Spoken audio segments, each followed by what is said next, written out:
Judge Judy. No, don't send me Judge Judy. I know who I am. You're lucky you're not doing 10 years. Judge Judy. You are about to enter the courtroom of Judge Judith Scheindlin. This is Judge Judy. Kylie Jones is suing her former roommate, Octavia Camby, for medical bills resulting from an assault. Order. All rise.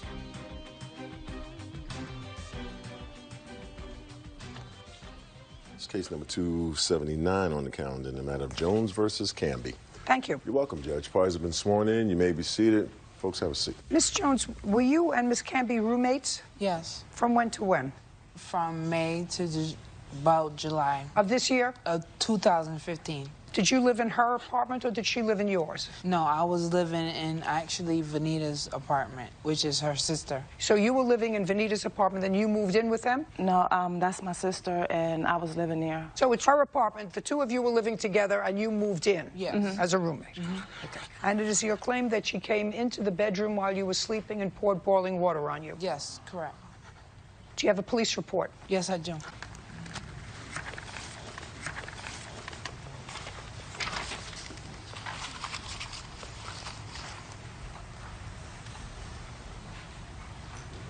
So this indicates that officers responded to the scene, that burns were caused by hot water that Miss Camby had allegedly thrown at Miss Jones. It seems that all three females had been smoking dust for most of the night. It is unclear what had occurred in the apartment because the females were too high on dust to speak. In any case, Joan was transported to St. Francis Hospital. So is it accurate that the three of you were doing drugs that night? No, Your Honor, Well, it's not. Is there any reason why you think that this officer would write this?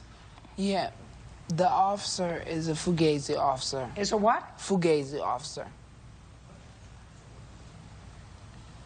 This is Hartford Police Department. Yeah. He's Fugazi. What does that mean? That means he's fake. Why would she not be arrested for this, Your Honor? The person who filled out this form is a police officer in the Hartford Police Department. He's not a fake. Now, you have your medical records? Yes, I do. From the 13th? I'd like to...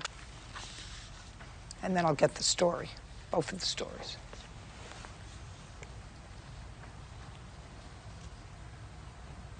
Okay, listen, you admitted to the doctor who admitted you to the hospital that all of you were smoking PCP that night. You said a young female evaluated as a core trauma. Patient states she smoked PCP with a friend this evening. Friend later accused her of stealing her laptop. Patient was sleeping without wearing any clothes and reports friend dumped a pot of boiling water on her. Patient found outside the complex wearing a hospital gown. Patient reports PCP and marijuana today. That's what you told the doctor. No, that's not what I told the So doctor. you mean the police officer got it wrong and the doctor who admitted you to the hospital got it wrong? So both? Your Honor. So there's a fake police officer. I'm not suggesting that this incident didn't happen. Yeah. I'm just trying to figure out what happened that night. Well, Your Honor, I would like to tell you what happened. What? I would like to tell you what happened. First, I have to make myself clear that you had a head to even remember what happened. Okay. Did you accuse her of stealing a laptop? She did. She stole my laptop and she stole my clothes. She was stealing from me in my sister's house. She was stealing for you. And is that an argument that you had that evening on the 13th? And I don't do drugs, Your Honor. Just a second. Is that an argument that you had that evening? That's not true, Your Honor. Let me read to you, and I'm going to let you tell your story, but these medical records of that night are very telling to me. These are the doctors who examined you.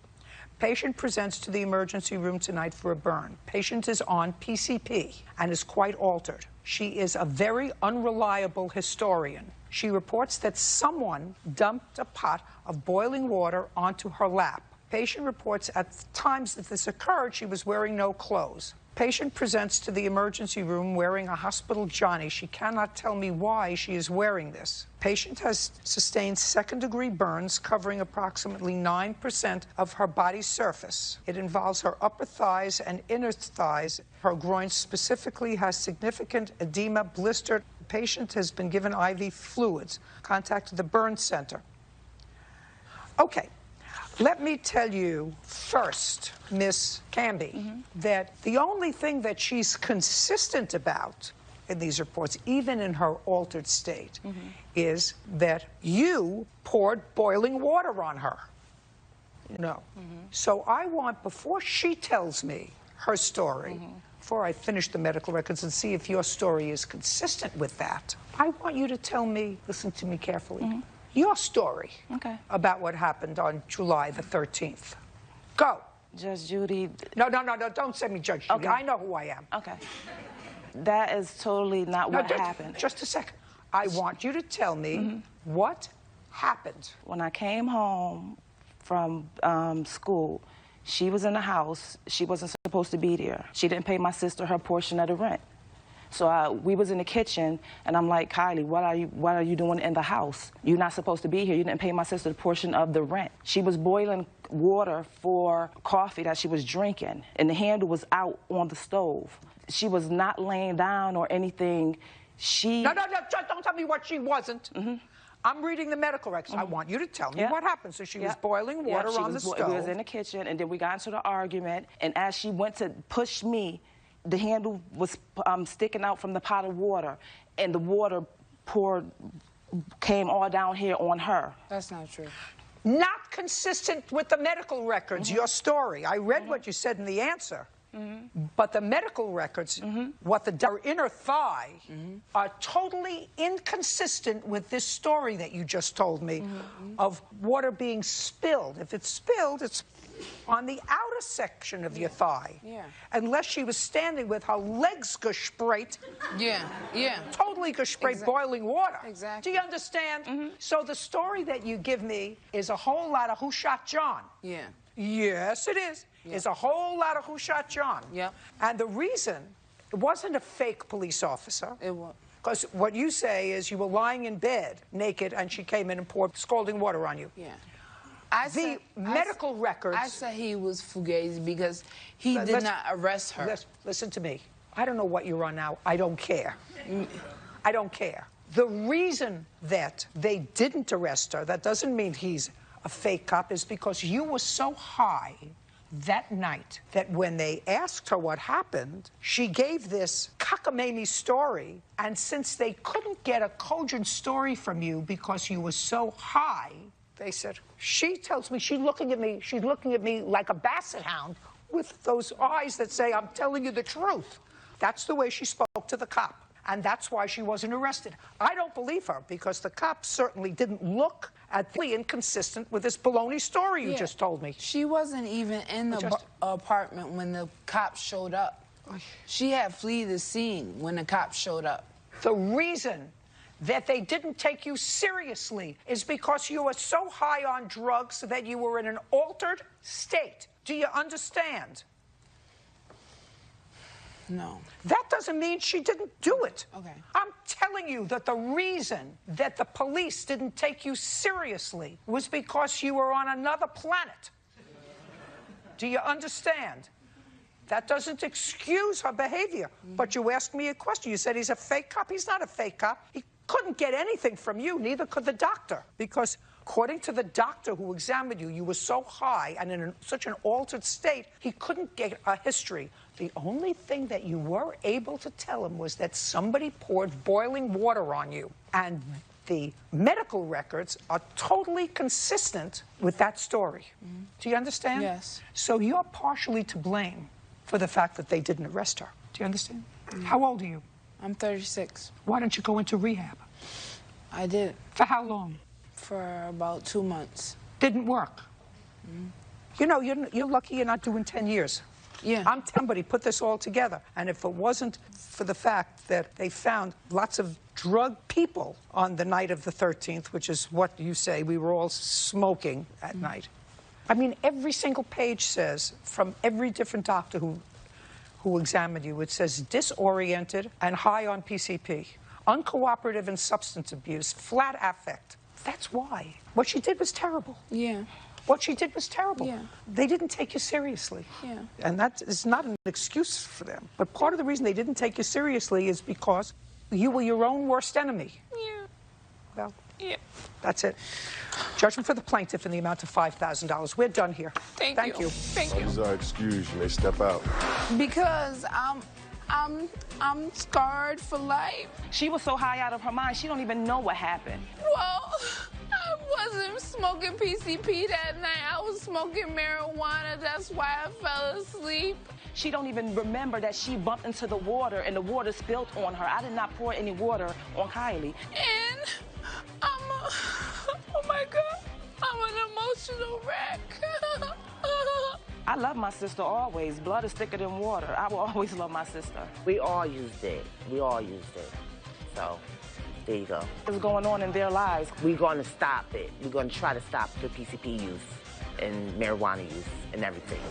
And now, the next case.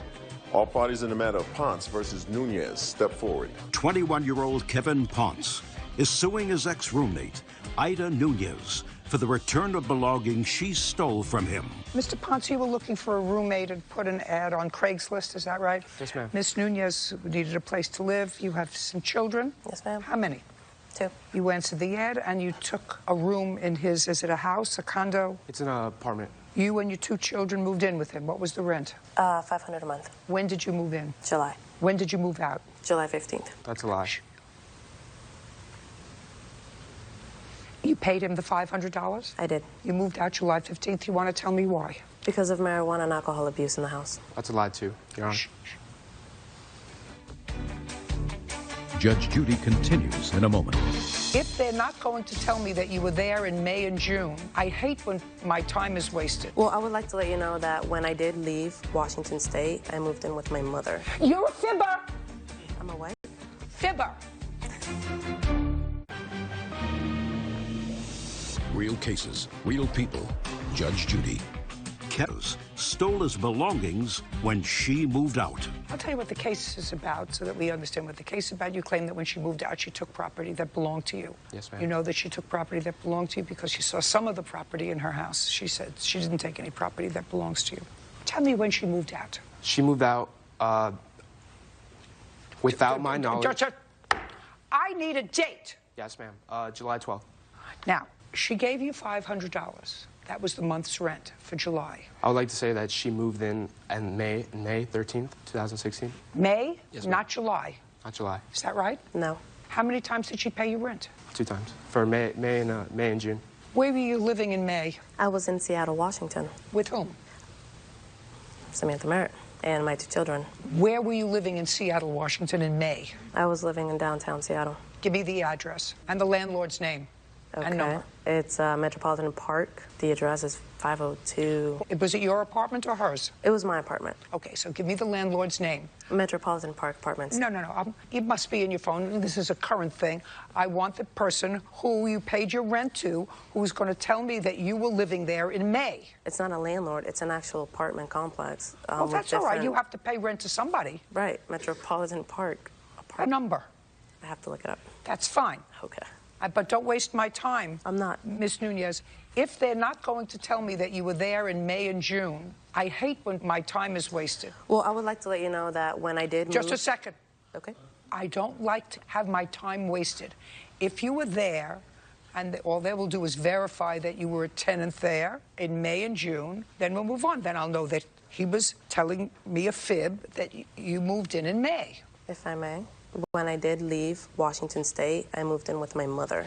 You're a fibber. I'm a what? Fibber. Okay. Liar. Okay. Yes. Okay, so you moved in May. Okay. I have the phone number. Well, what difference does it make? You weren't living there. I asked liar. you where you were living. You told me that's where you were living. When I was going to call Prior you, to said, moving well, in with him? wasn't Yes. really living there. I was living with my mother. Only for a month. What month? June. Clearly, she's a liar, Your Honor. I know. I know she is. Judge Judy continues in a moment. You know, I know you took his property because he never came to your job until after his property was taken. That's what that is going to show me. I mean, you're just not smart. You're not only a thief, you're not a very smart thief. Judge Judy.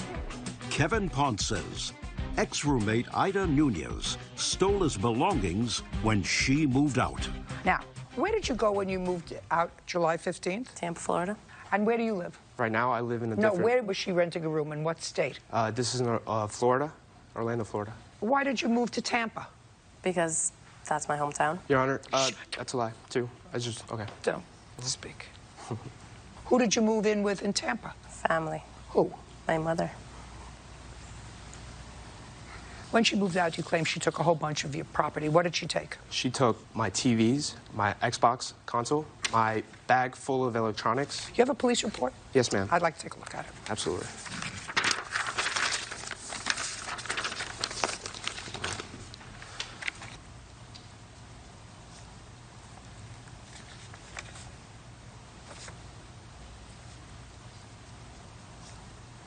Your name's Samantha? Yes, it is. Your Honor, may I make a comment about the move to Tampa? No. She's the accomplice. She's the... Shh. Nobody asked you. Okay. You say she moved out on the 12th? Yes, ma'am. Were you at home at any time on the 12th? No, ma'am. I left at 3 p.m. Or 3 p.m.? Yes, ma'am. I was home.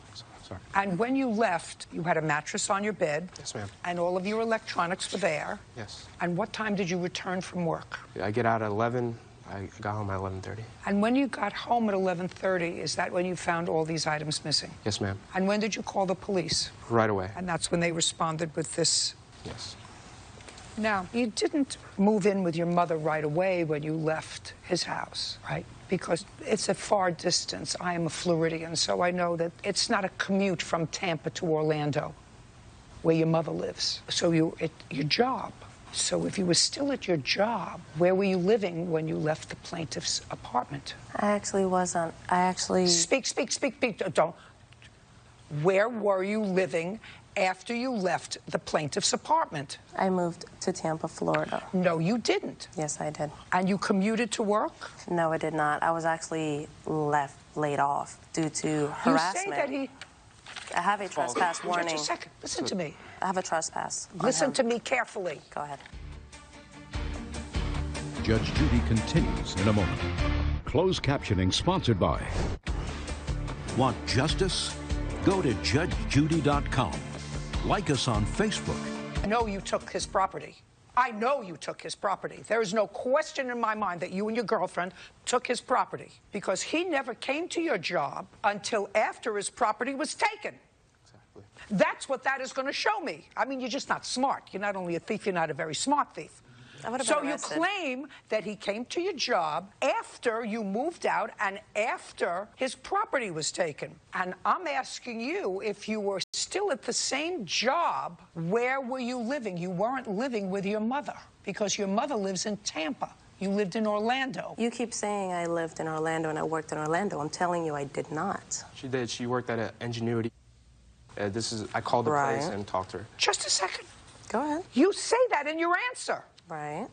And he harassed me there. I don't care whether he harassed you or not. He immediately wanted his get out of stuff his back. apartment and Judgment for move. the plaintiff in the amount of $3,600. Your counterclaim's dismissed. You're a Sounds thief. great. Thank you, Your Honor. Parties are excused. You may step out. Judge Judy continues in a moment. And on the next Judge Judy. She was normal, but obviously at the end of the day, her true colors came out, and she's a thief. That never happened, and I had proof that it didn't happen. My backpack full of electronics was in her car. My backpack? The day after the incident happened. It's horrible. No one deserves to go through what I went through.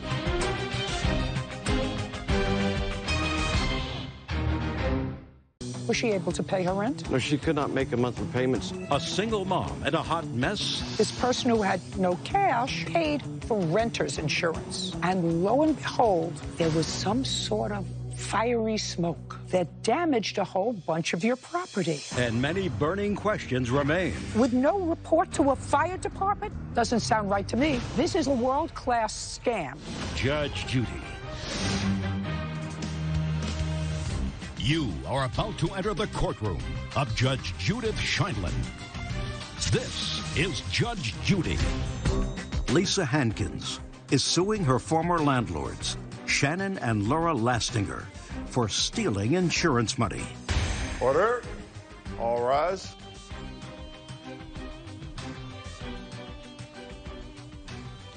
This is case number 30 on the calendar in the matter of Hankins versus Lastinger. Thank you. You're welcome, Judge. Parties have been sworn in. You may be seated. Folks, have a seat. Fred, would you take the child outside, Sure. please? Would you come with me, please?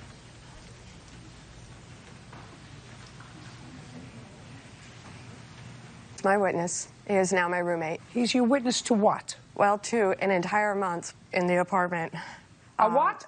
Speak up. He watched me in a fire damage, helped with the damage, and then also helped move me out. Mm-hmm.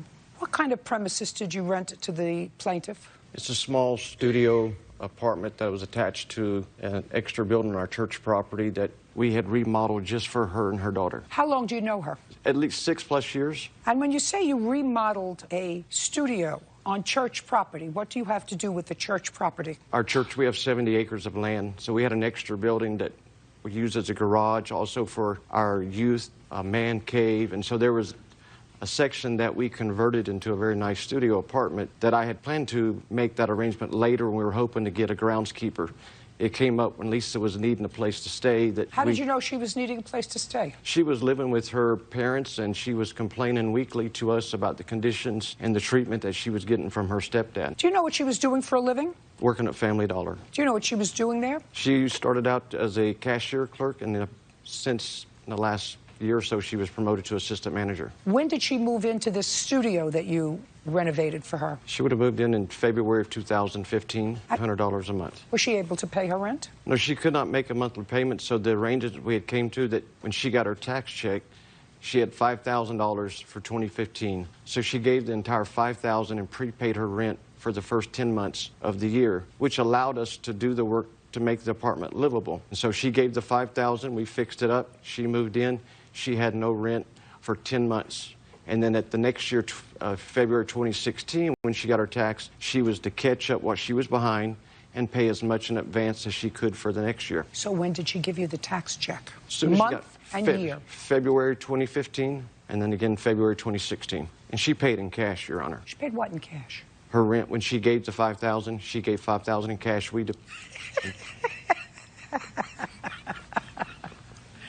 And she did all of this because she didn't have money. She had herself and her daughter, so she didn't have money to pay you rent. So she waited to get her tax check, and she got her tax check, and she went to some sort of a bank and got cash to give to you. To the church. It gets better. This person who had no cash took out renter's insurance, had no money to pay her rent, paid renter's insurance, and lo and behold, there was some that damaged a whole bunch of your property. And I want you to tell me when this fiery smoke was. Well, I report... Just a second. Oh, go ahead. Month and year.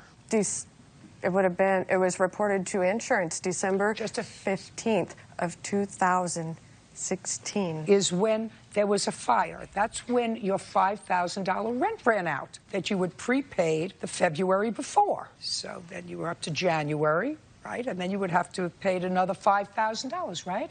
Because she wasn't paying any rent. She was just giving you every February $5,000 in cash when she got her tax refund. Is that right? Correct. Now, what I would like to see is when you first took out and paid for renter's insurance, month and year.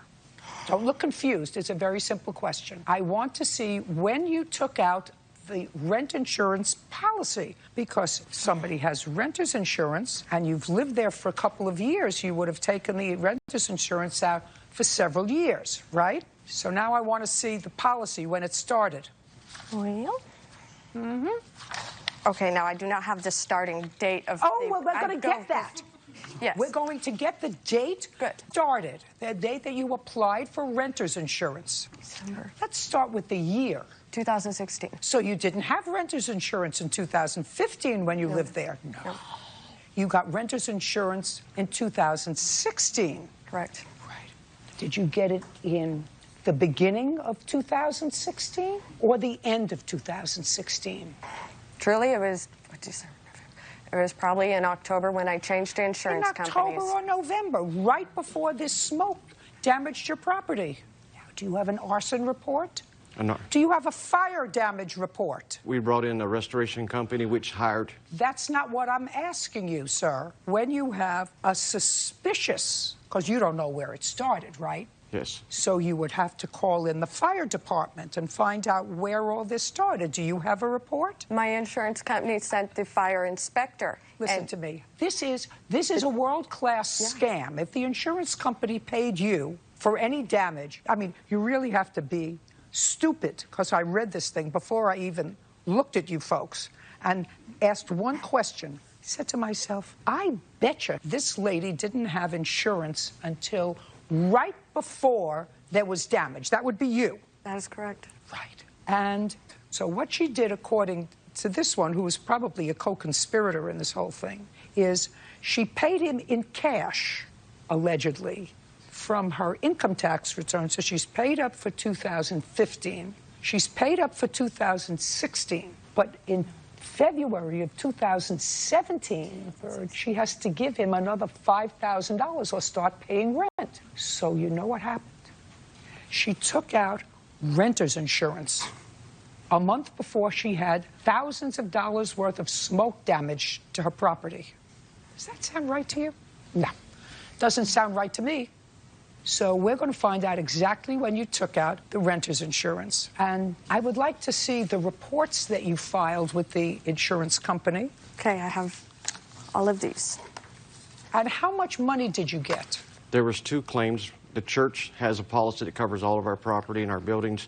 And so but you didn't have any damage to the church. Yes, ma'am. Where? The way the insurance company broke it up was her renters covered her furniture, her appliances, her dishes, her clothes, the structure policy. And with no, just a second, with no report to a fire department? She had all that damage, and what did the church suffer? Suffer damage? In that location, that apartment. Just a second. Only in her apartment? Correct. Not any place else? Correct. Yeah, good. Do me a favor. Go fight with each other someplace else. Not here. I don't believe it. I don't buy it. I think it's a huge scam.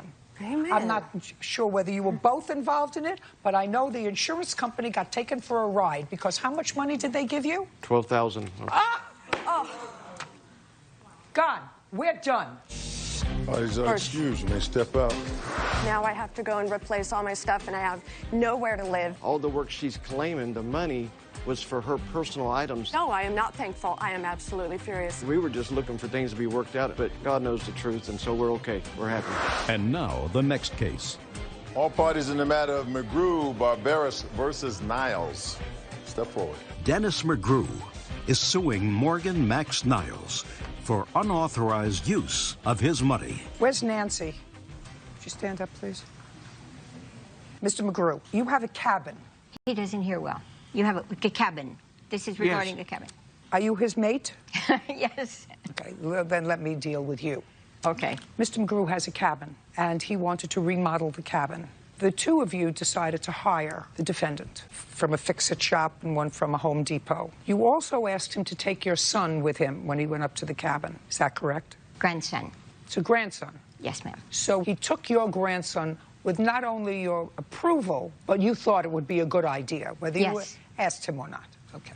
He went up to the cabin. The claim is that he misused the credit cards. He has a counterclaim. He said he did most of the work that was done, and you owe him for the work that he did on the cabin. What was the contract price that you made with him for doing the cabin? I'm so glad you asked. Just answer my question. Judge Judy continues in a moment. Is that the way you left it? Yes, there was the reason why I left it that way, because she kicked me off the job due to the fact that I brought her grandson's girlfriend, and she despises her because she's a dictator. I don't care about that. Does this face look like Phil's? No.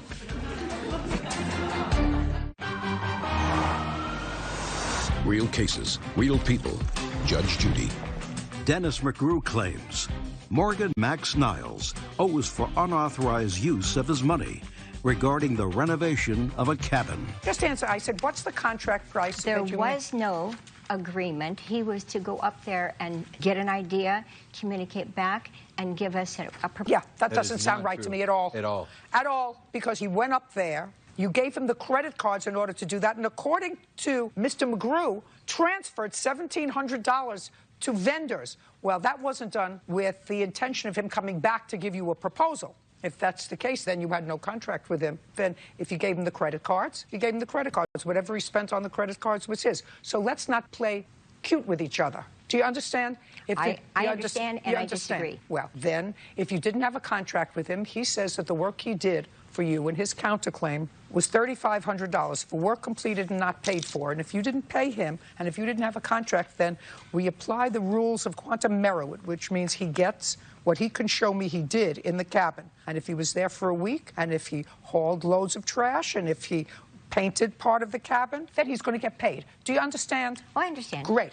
Now, the only thing that I'm actually interested in with regard to the credit cards, because you gave him credit cards to use. Do you understand that, Mr. McGrew? You gave him credit cards to use. Yes, ma'am. Good. But there is an allegation here, Mr. Niles, that you bought merchandise at Home Depot. You returned that merchandise, and instead of crediting it back to the Home Depot credit card, you took it in cash cards and put it in your pocket. That is not true, Your Honor. Yes, I did. Did you have them credit the credit card? Yes, I did. Great. That's the only way to get credit. Back on the card that you purchased the items with. Fine. Went right back on the card. So now that's what I'm interested in with the credit card. So now you show me where he returned the items, which he said he did, and got cash cards for it instead of putting it back on your credit card. Can I share with you?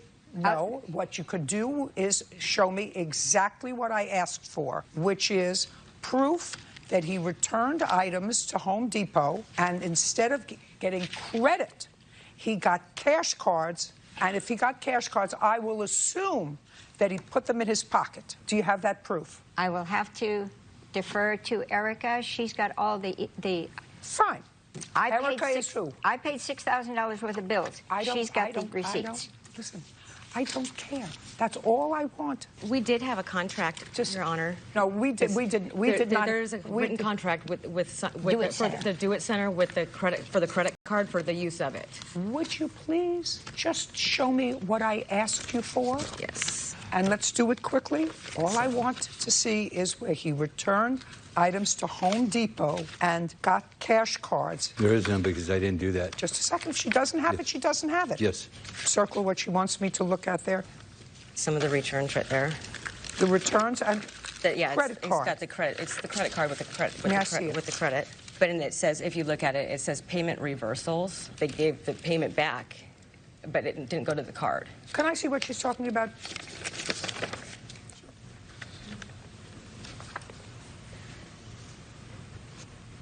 I actually don't see what you're talking about here. So far, I haven't seen anything that suggests that he returned items and got, in effect, cash for it. It was the Do It Center. Your complaint, which he has to answer, says he charged several purchases on the Home Depot card, immediately returned them, and was given the return balance on a gift card instead of having the balance go back on the credit card. That's all I want to see proof of.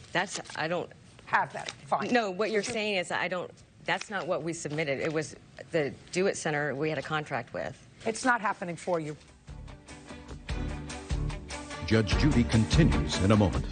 They have no proof that what you did was return items and pocket the cash. He spent $5,000 on groceries and gas and tools, etc., etc. I don't care. I know you don't care, but I said it. I don't. I got it out. care. Real cases, real people. Judge Judy. Dennis McGrew claims Morgan Max Niles owes for unauthorized use of his money regarding the renovation of a cabin. Yeah, you have an awful lot of paperwork there. It's not happening for you. Can I see photographs of the cabin inside now? She has photos. I have no photographs. Why not? The work I did. Well, I took pictures, but I don't know why they didn't come through on my telephone. I'm going to say to you what I said to them. I do have a witness that has and was there that's seen the work. Just a second. I don't want a witness that's going to describe it to me. I want to see photographs. Do you have No, the I don't have any photographs. Does the witness have photographs? No. Okay, then I'm not interested. What's wrong with these pictures? There's a couple of pictures after we finished it, or we did the work. No, and there's what a I couple want of to pictures see, prior. What I want to see is the work that you're complaining about that he didn't finish. Right here. There it is. He didn't do that. Let me see. We did that. I don't have pictures of anything he did. I only have pictures of the way it was left. We found it. When you went back up there? Correct. Yes. After he left there with your Correct. grandson? Correct. And a couple of those pictures is the work that we're doing. Shh. Is that the way you left it? Yes, there was the reason why I left it that way, because she kicked me off the job due to the fact that I had somebody up there and she despises her because she's a dictator and she wants to tell you who could be around and whatnot. I don't care about that. Does this face look like Phil's? No. I don't care about that. But that's why I don't care about that. That's why it was left. You don't have any proof for me of what work you did in the cabin to support your counterclaim for $3,500. The only proof I have is a witness that was there with me doing the work. You mean you're talking about her grandson? Yes. Who she sent there because, allegedly, according to you, he had a drug problem. Yes. And he thought it would be good for him. Yes. Right. And he went up there and he said to you, can I bring my girlfriend with me? Yes. And you said, okay. Yes. Well, and how old is he? He's 23. You don't get paid for that. You don't get paid for this, sir. Yeah, because according to your counterclaim. I understand that, but the pile was 3 times as big as that. According to your counterclaim, I took 6 loads to the dump. According to your you took what? 6 loads to the dump. And those were loads going to the dump also. The cabin's 800 square feet. Yeah, the outside, the backyard, the side yard, the front yard. All I want to know from you, Mr. Niles, is they have no case because they have no proof that what you did was return items and pocket the cash. You said deal with her. I was dealing with her. $5,000 on groceries and gas and handyman stuff and tools, etc., etc. And I gave her all the receipts. My everything Citibank that I card spent her money was $1,861, not counting the $17 cash because you can't use credit in Big Bear, and $2,125 for Home Depot. I don't care. I know you don't care, but I said it. I don't. I got it out. I don't care. Judge Judy continues in a moment. Closed captioning sponsored by. Want justice? Go to judgejudy.com. Like us on Facebook and follow us on Twitter. Now, all I care about is when you give somebody a credit card and say, here's the credit card from Home Depot. You don't have a credit limit. You don't tell them what to do. You say, go and get what you need, do what you need, and he does it. That's your problem. He but had if you worked say for me many times before, and I gave him credit cards, he gave me a proposal, and he was going to go up there in case we come to an agreement, either I sell the property or we agree that you fix it. He was going to these places to get estimates to put the proposal together. We're done unless you can show me where he returned merchandise and pocketed the cash. Can you do that? I cannot do that. Then we're done. Thank you. What about my countersuit on this? Did you see it? But the work was done. Bird. I have a witness. Picture. Okay. Parties are excused. You may step out. Judge Judy continues in a moment. And on the next Judge Judy. He just went hog wild with my credit card. She is senile. Yeah, I kept getting these phone calls and these alerts saying, my goodness, somebody's on a spending spree. She gave me her cards to go do a job. I've been her carpenter for a year and a half or so. $5,000 worth of theft. Everything's all good.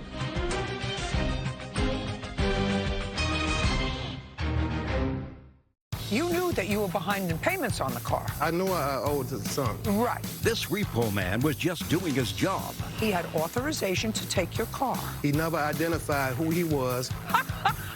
The side of his truck says Northwest Recovery. But he had more than the car in tow. He stood on the running board. I put the vehicle on drive, and he grabbed onto the steering wheel, and then we had smacked into a car. Judge Judy. You are about to enter the courtroom of Judge Judith Scheindlin. This is Judge Judy. Tommy Burns is suing tow truck driver Edward Kimball for vandalism to his car and false charges. Yeah, it's case number 318 on the calendar in the matter of Burns versus Kimball. Parties have been sworn in. You may be seated. Ma'am, have a seat, please. Mr. Burns, this is your complaint. You had purchased a car. Yes. You were behind in the payments. Yes. Mr. Kimball owns a tow truck, and it is his job on behalf of lending institutions to repossess property that has not been paid for. So your car was parked either on the street or in your house. Yes, in front of my house. And this was September 25th last year. Neighbor came to you in your house and said, someone's taking your car. You got outside and you saw Mr. Kimball in his tow truck down the street with your car attached. No. Tell me where you saw his car. I observed Mr. Kimball at the end, like a block away on the passenger side of my car, removing items. At the same time, I was talking to the police when the neighbor had came and got me. I live in a high crime neighborhood area, and first thing she said, it's a black tow truck, and they took your car and went and rode off. So the car was attached to the tow truck? Yes. That's what I said. Yes. Now, at the time, you knew that you were behind in payments on the car. Actually, I had spoken with the guy who... At the time, you were behind in payments on the car. You acknowledge it. Yeah, yes, I know. An intelligent man would know that if you were behind in payments on the car, they may come and get it. Not definitely, but they may come and get it. Well, that was what he was hired for. Who hired you to do this job? Northwest Repossession. Do you know who hired Northwest Repossession? The company would be Quality Auto Sales. Did you buy your car at Quality Auto Sales? Yes. Well, they're the people that hired his company to get their property back. So tell me what you did. Okay, when I observed Mr. Kimball at the end of the block removing items, I caught him on the passenger side of my car. At the same time, I was talking to 911 because I figured my car was being stolen. I had spoke to the person who I previously bought the car from, and everything was fine. I don't believe that, and you don't have that person here. Okay. Okay, because the person that you bought the car from hired his company to repossess your car. Okay, at the same time... Okay. So now, no. Just tell me what you did. Okay, I talked to the police. I asked him who was he. He never identified who he was. Just a second. I want to know what you did. You ran to the end of the block where he was. No, we drove to the end of the block, and I observed him. Who drove? My wife did. So your wife drove in her car? Yes. To the end of the block, and then what did you do? I was on the phone with 911, and I told them that I see the guy right there. Just a second. I didn't ask you what you... I asked him who was he. Just a second. So you approached him? Yes. Where was he when you approached him? The passenger side of the car. And what did he say to you? He didn't say anything. He just got up and ran around to the driver's side of the tow truck. And by me living in a high crime neighborhood area, if he would have told me who he was, the situation would have been ended. He didn't identify himself or who he was or who had sent him. It's normally known in my neighborhood. I just live in Chicago. High crime area, and they known for taking cars on tow trucks and driving off. You never find your car again. I asked him who was he. He never identified himself in a professional manner. So I proceeded to talk to the police. I'm like, he right here. He tried to run around and jump in the car. When he jumped in the tow truck, he tried to close the door, and I'm like, he never identified. I'm like, who are you? I'm steady asking him, who is he? He never said anything. So I'm telling the police, next thing I know, he put the truck in drive and almost hit me with the tow truck, so I had to grab on to the handle. It's a safety bar on the side of the tow truck. When he drove off, like in a high rate of speed. So I wasn't finna let him get out of my sight because he never identified himself. I feel if he would have identified himself... I know that you said that already. What I'm hearing is, and reading... Yes. ...that you wrote, you jumped on the sideboard. Yes. Okay, you jumped on the sideboard and held onto the sideboard. Yes. And he was driving off. Yes. At a high rate of speed. On the south side of the street, crashing into some parked cars with me stuck in between the doors. Now you tell me your version, because we'll get to what the lawsuit is about, because he filed charges against you for assault. Yes. You say that they were false. Now he's going to tell me his version of the events. Go. Hi, Your Honor. Okay, you were hired, that's your job, to repossess property that hasn't been paid for. Correct. You got an order to pick up his car. Correct. Start from there. Okay, so I picked the vehicle up, Your Honor. About 7 blocks away, I secured the vehicle. How many blocks away from his house? About 7 blocks. Go ahead. So as I was securing the vehicle to my tow truck, Mr. Burns came up to me, and he was very defensive. Don't tell me what you thought about his posture. Okay. He asked me, what were you doing? What are you doing? And what did you say? I said, sir, your car's up for repossession. He said, the car's not up for repossession. He got aggressive, started coming towards me. I backed up. I kept backing up, and I went in my truck. He said, put the vehicle down before I beat your... Excuse my language. I told him I can't put the vehicle down until I close the door. He did not want to hear that. He stood on the running board. I put the vehicle on drive because it was already secure. I started driving at a slow speed.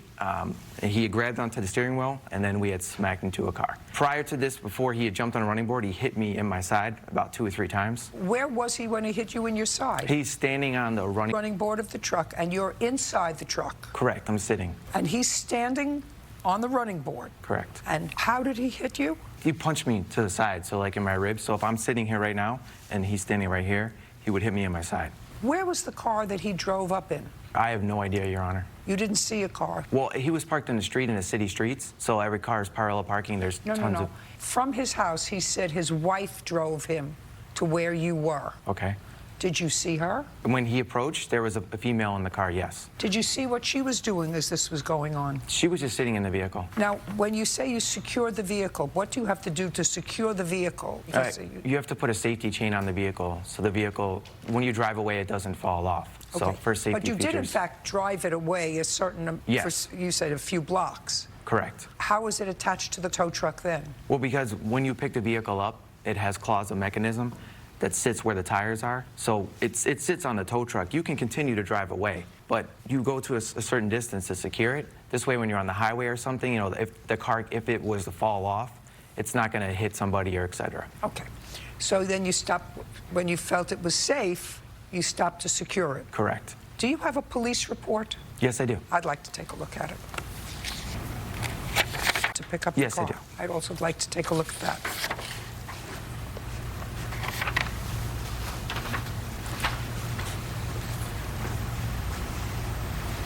Do you have any other police report? No, this is all they gave me, ma'am. Do you have any police report? Yes, ma'am. I'd like to see it.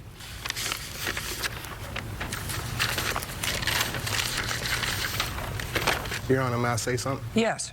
Upon the accident, when the police arrived on the scene, I left in the ambulance because I was injured. And when I got there, they signed me out, and they came with that charge that he talking about that I hit him. That's what the officer said. Not the police officer, but the sergeant, because the other officers was like, man, we didn't even have time for this. You know, you should have left the scene. That's what the black officers, they was just saying all type of observed. Just a second. Don't tell me what anybody said to you, okay. Mr. Burns. Okay. You were wrong. Nah. You were wrong. No, He man. had authorization to take, just pay attention. Okay. He had authorization to take your car. You had no business.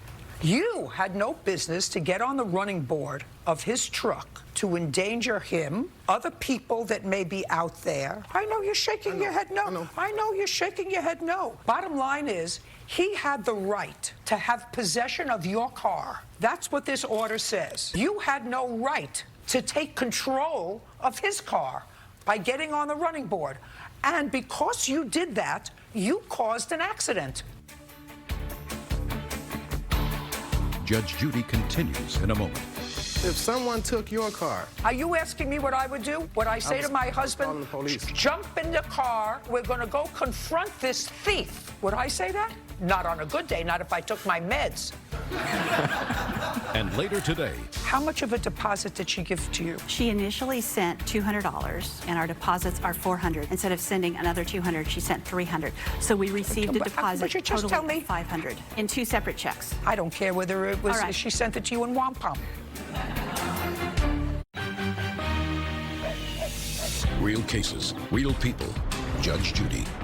Tommy Burns says tow truck driver Edward Kimball vandalized his car during repossession and falsely charged him with assault. Edward is countersuing for lost wages and pain and suffering. Now, he had a lawful order to take possession of your car. You did not have any right to get on his tow truck. You had no right to do that. And whether he was punched is relevant, but you caused a situation that endangered not only his life, but yours or other people in the street, because what happened was you crashed, and you crashed because of your actions. No, ma'am. Well, I say yes, you say no. I'm telling you, that's the law. You had no right to put your feet on the running board of his truck in an attempt to stop him. You had no right to do that. He had a right to take your car, and you had no right to try to take control of that tow truck. You had no right. Your Honor, can I say something? If the guy would have identified where he came from or let me know who he was, I live in a high crime neighborhood. If someone's taking your car, you keep saying that. Can I just say this?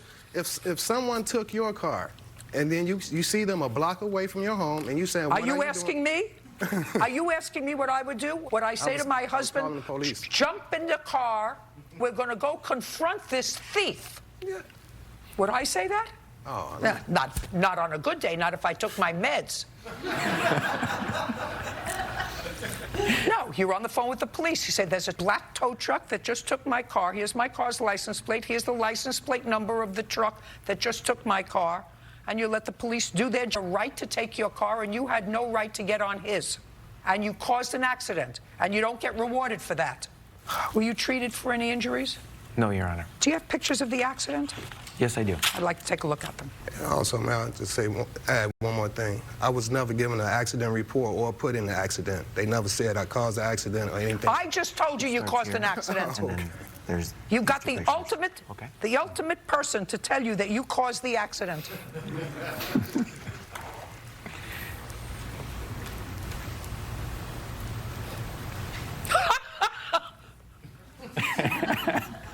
The side of his truck says Northwest Recovery, Inc. What do you think that means? I didn't know what With his license number. I didn't know what it meant because I wasn't. Well, let's think of what you know. You know you missed payments. You know what the word recovery means. They're coming to recover their property. Yes, but if I would have got a letter saying that it was anything, I never received anything saying I was behind. It's somebody else's fault. Mr. Burns, you have no case. Your case is dismissed, sir. You have no proof that any injuries that you allegedly sustained, but you weren't treated for, caused you to miss work? Yeah. No, it was court cases, Your Honor. It went to court, and it was continued and continued and continued due to missing... You have to show me that you weren't paid for those. Yeah. You have proof that you weren't paid? No. We're done here. We're done. Yeah, parties are excused. You may step out. If he would have identified himself, it wouldn't even led to that, man. He knew exactly what I was doing. Man, I thought he was going to kill me. No, I mean, how do you identify yourself? I mean, I'm in a tow truck. A tow truck says recovery. Man, I wasn't notified. No, just pay your bills. We won't have to do it. And now, the next case. All parties in the matter of St. John versus Stewart, step forward. Darlene St. John is suing Jan Stewart for the return of her deposit for a Puradoodle puppy. Miss Stewart, I'm going to start with you. What kind of dogs do you breed? Puradoodles. What are they? Standard Poodle and Great Pyrenees. When did you take a deposit on a puppy from Miss St. John? In February of this year. And you took a deposit for a puppy that at that time was not born? Yes, we entered into a verbal agreement. Just a second. You took a deposit on a puppy that was yet to be born? Your Honor, yes, that's true. And the gestation period on your dog is 63 days. Is that correct? Gestation is typically 65 to 68 days. And you took the deposit in February? Yes. Just answer my questions. I know exactly where I'm going. Judge Judy continues in a moment. You have to give her. That's why we're here. That's why we're here. That's told what her there are no refunds, and well, she that's will get too a bad. puppy. I don't care what you told her. Then you're a scammer. Real cases, real people. Judge Judy.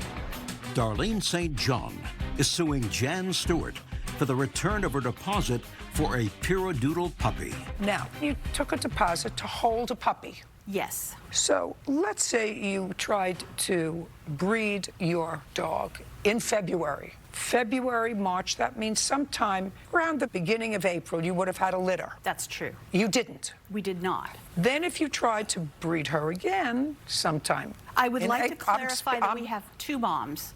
Just a second. She picked one.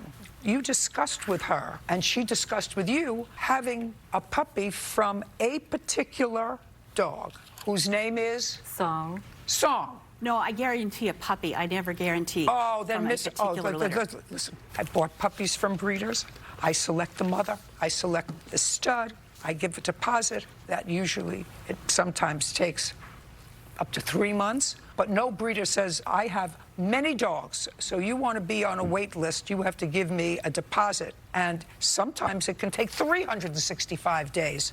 In your case, it's closer now to 365 days. For that mother. So unless... And I do want her to have a puppy from the mother she wants to have it from. Well, that's just a second. That's the one she selected. She selected Song. I assume you saw them on the internet? Yes, ma'am. And that was your arrangement. Now, how much of a deposit did she give to you? She initially sent $200, and our deposits are $400. So then she sent, instead of sending another $200, she sent $300. So we received a deposit totaling of $500. You received a $500 in 2 separate checks. I don't care whether it was she sent it to you in wampum. You have $500 of her money. Is Song expecting? Yes. When? She will be delivering in about a month. I don't believe you. So she's about halfway through. I don't, unless you can prove that to me, then I'm telling you I don't believe you. Then you gave me the answer that you prove that to me. I don't believe I can. I have pictures of her previous litters. No, I don't care about her previous litters. I care about a vet statement, an x-ray showing that she is actually carrying a litter of puppies because she's got a $500 deposit with you. And so far she's been waiting 9 months. And that's an outrageous amount of time. Because you're not out any money. You're not out any money. You didn't promise the deposits of $500 from people and hold their money and say, eventually you'll get a puppy. It could be this year, it could be next year, it could be 20 years from now. I take your deposit, you don't get a refund on your deposit, and we have February, March, April, May, June, July, August, September, October, November, 10 months later. There's still no life in being, still no puppy in being. So you have to give her money back. Well, I'm not going to do that. We have a no you have to give policy. her. That's why we're here. That's why we're here. That's told what her there are no refunds, and well, she will that's get too a bad. puppy. I don't care what you told her. Then you're a scammer. Absolutely not. Everyone is happy, and everyone always gets a puppy. Then you are a scammer. Judge Judy continues in a moment. Closed captioning sponsored by... Are you the victim of a scam? Go to judgejudy.com. Like us on Facebook and follow us on Twitter. Okay, what happens if Song, who you've tried to breed now for 10 months, you've tried to breed, and right now you can't prove to me that she's pregnant. You've tried to breed. What happens if she, unfortunately, can't become pregnant anymore? You telling me you keep the deposit and you're out of luck? She will have a puppy. That's not what I asked you. She chose Song. She chose a puppy from that litter. And right now, as far as she's waited 10 months, and as far as I know, Song can't have any more puppies.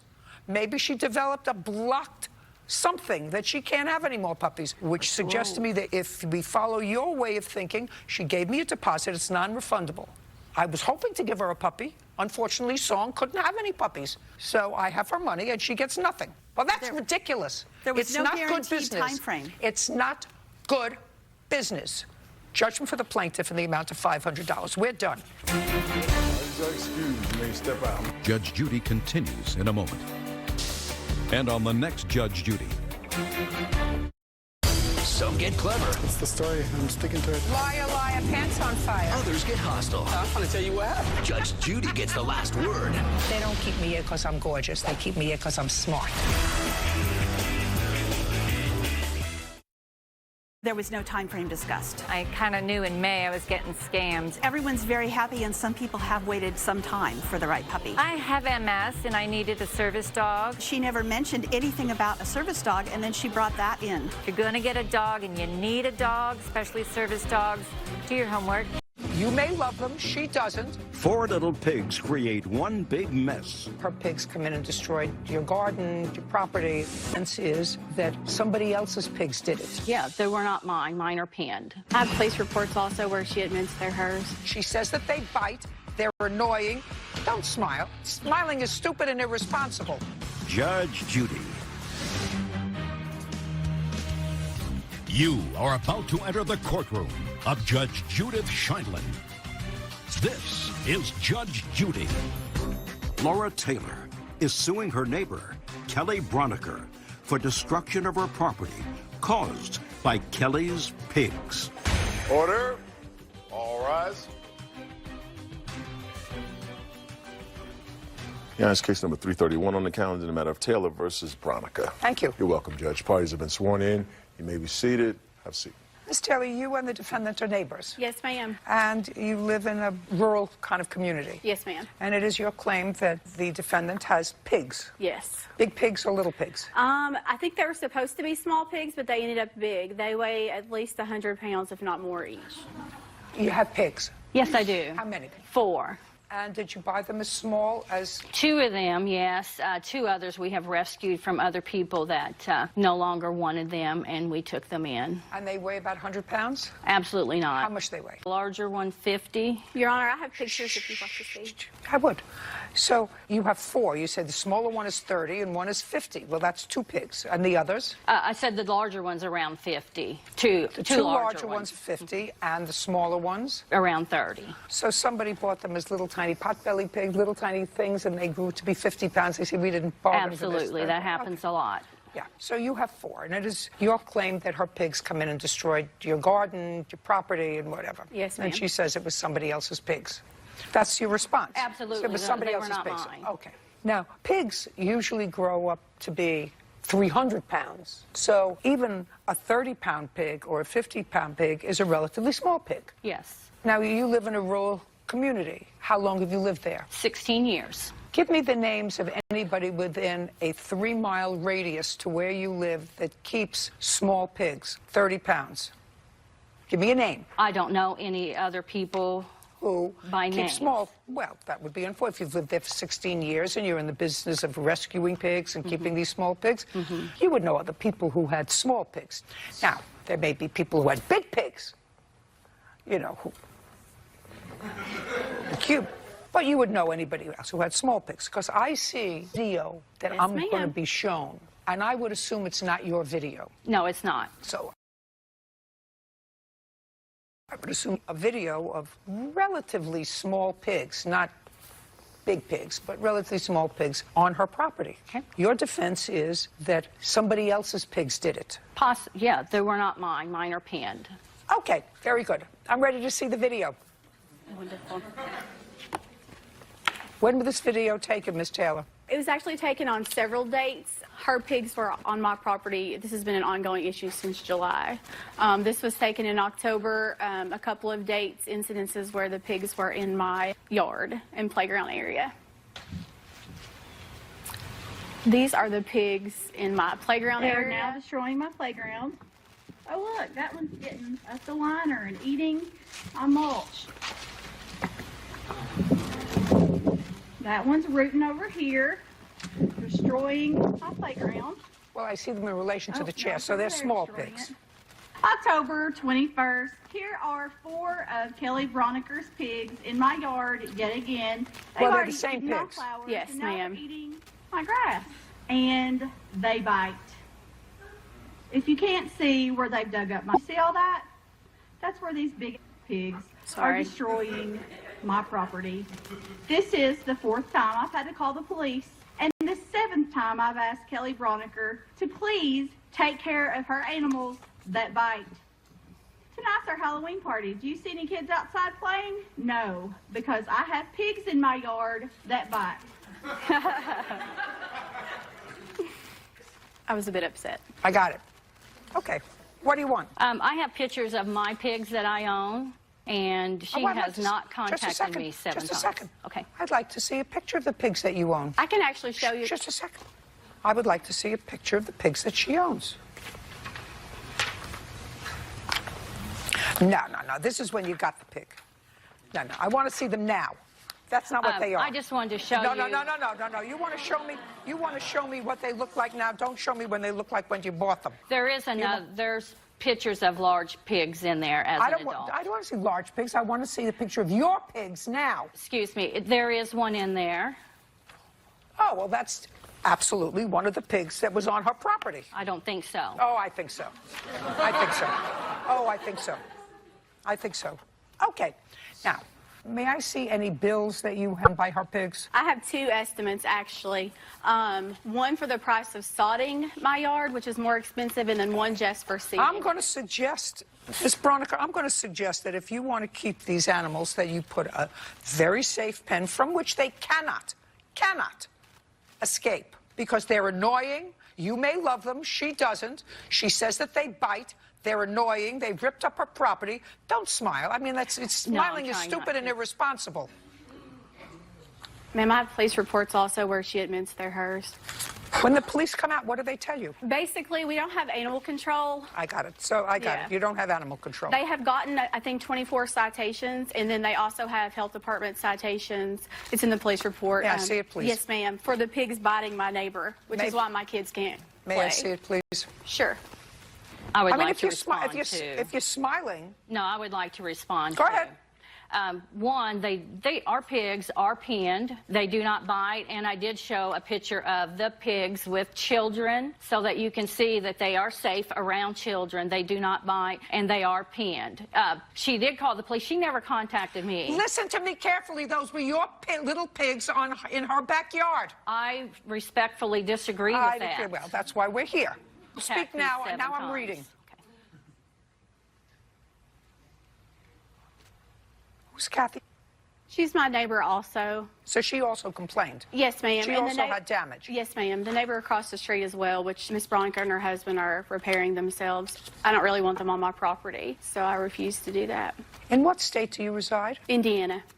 I also have Facebook messages where Ms. Broniker told me not to message her. You don't need to show me Facebook messages. Excellent. You live in Indiana, right? Yes, ma'am. They sometimes have wild things. First of all, she says they're not her pigs. So they're feral. Well, just a second. Well, if they're not her pigs and they bite, maybe they're wild pigs. Yes, ma'am. And if they're wild pigs that bite and you have children and they've been repeatedly on your property, I don't know what the law is in Indiana where you live, but perhaps you should look into it. Do you get it? Yes, You ma'am. can stand there and be smug all that you like, but right now we have you on tape and you are saying, along with your husband, that these are not your pigs. That is correct. Your pigs are penned, so therefore they must be wild pigs that bite. That's what she says. They're not my pigs because my pigs don't bite. I sound like a Peter Sellers movie.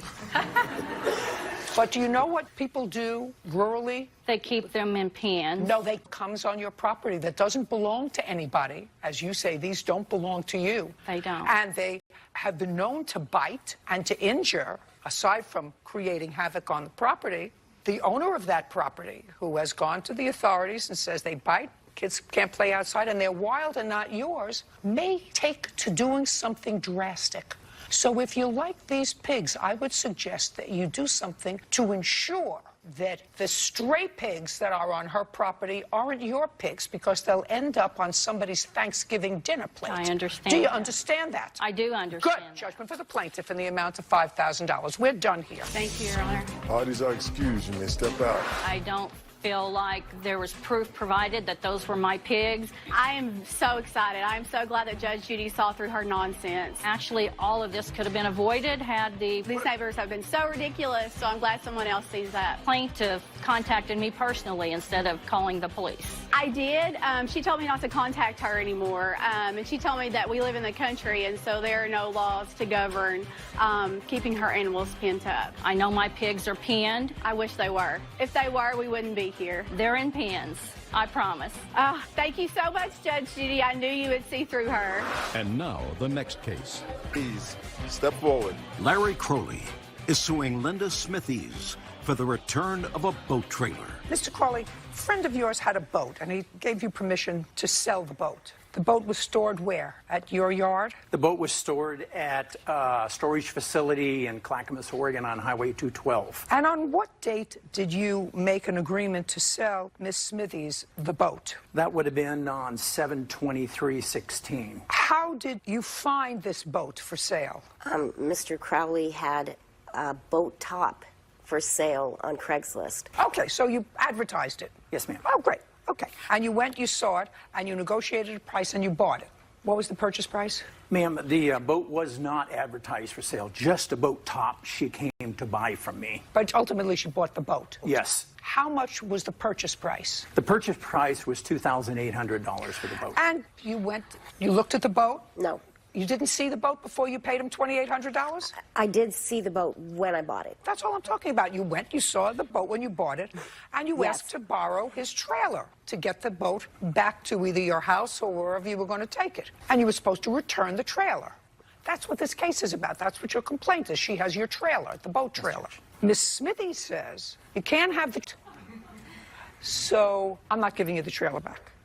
And she has a counterclaim for you selling her a bad boat. So now I have a couple of questions for you. You ready for the questions? I am. Judge Judy continues in a moment. So on September the 15th, after your husband and son-in-law had been working on the boat for 2 months, yes, you attempted to launch it. Yes. And? It sunk. After they worked on it. Yes. Real cases, real people. Judge Judy.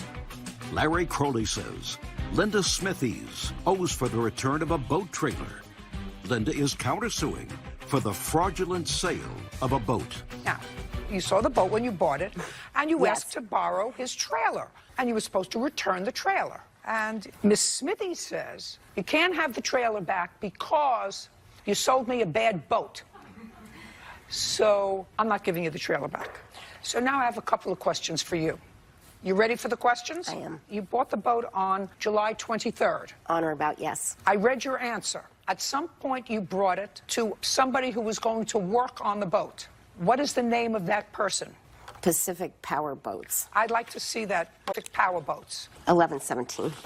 What? 1117. Well, what did you do with the boat between July 23rd and November 17th? When I bought the boat, Larry had represented that it was... Don't tell me what he represented. That's not my question to you. Sorry? My question to you was, what did you do with the boat between July 23rd and November 17th? Put it in launch-ready condition. Just a second. No.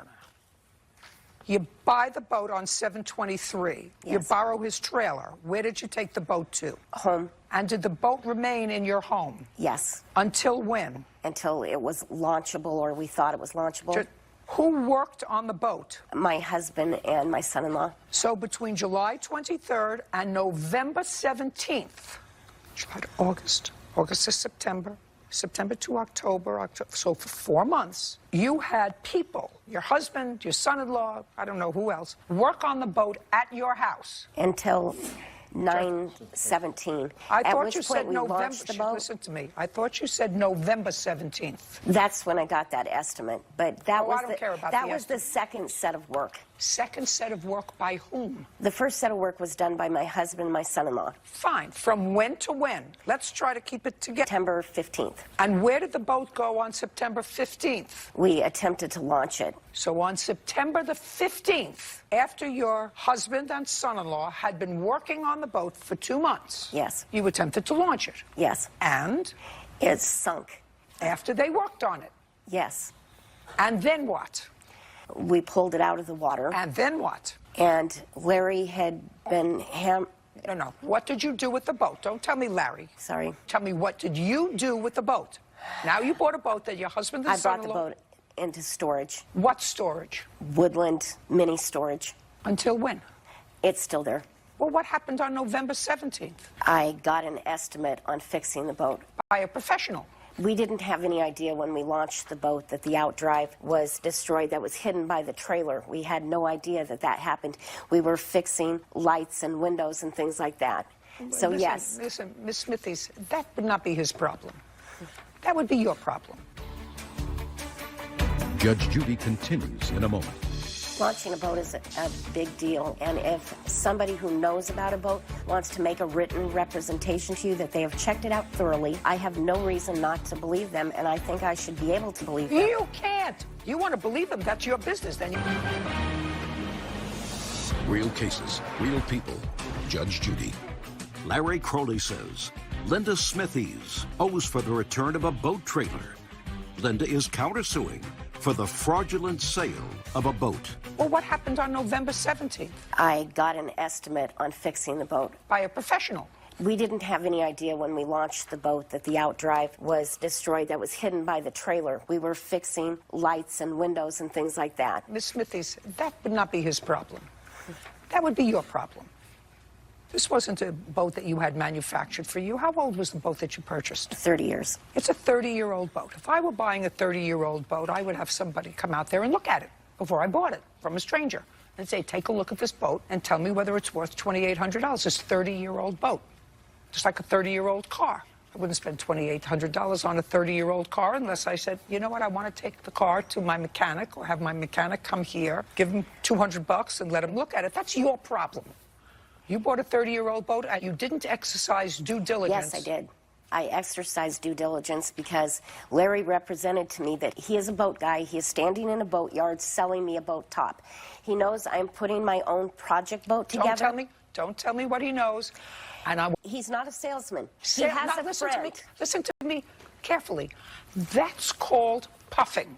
Unless you have a contract with him that gives you any sort of a warranty, which I will look at if you have, a 30-year-old boat that you buy, just as a 30-year-old car, you buy, and it's buyer beware. Caveat emptor, buyer beware, so that people use their noodle, say, nice 30-year-old boat, I'm taking it to a professional. This is the bill from the professional who gave you an estimate.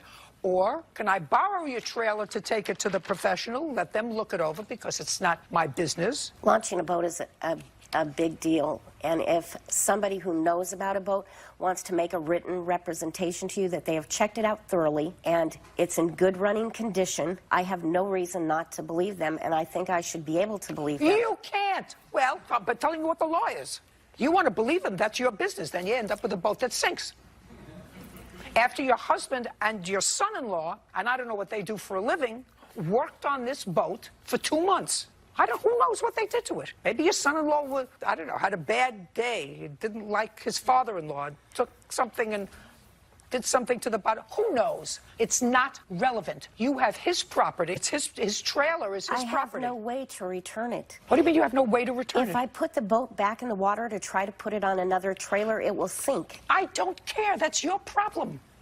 That's your problem. Judge Judy continues in a moment. Closed captioning sponsored by. Want justice?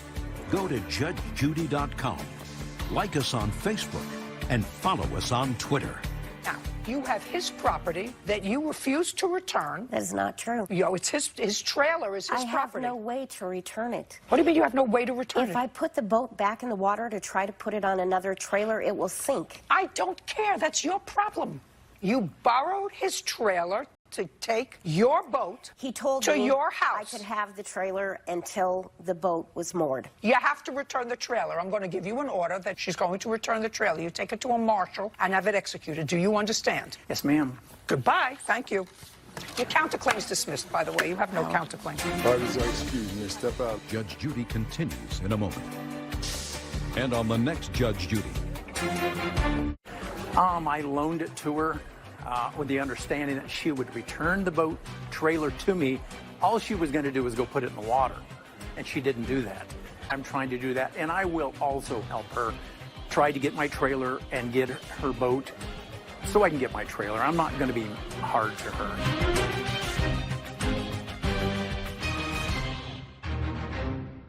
The mother-in-law and the former daughter-in-law allege that the other has harassed them. A mother's revenge on her son's ex. She claimed I threatened to stab her in the back with a knife. It wasn't really about that. It was about my granddaughter. So I went to court to fight the visitation. Yada, yada, yada. All ridiculousness. Now, will this son stand up to his mom? She's too involved in your business. Yes. She's a pot stirrer.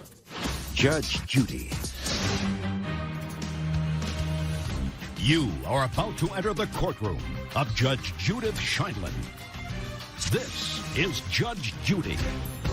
Patricia Renante is suing her former daughter-in-law, Joanne Paredes, for legal bills and harassment. Joanne is countersuing, also for legal fees and harassment. Order. All rise.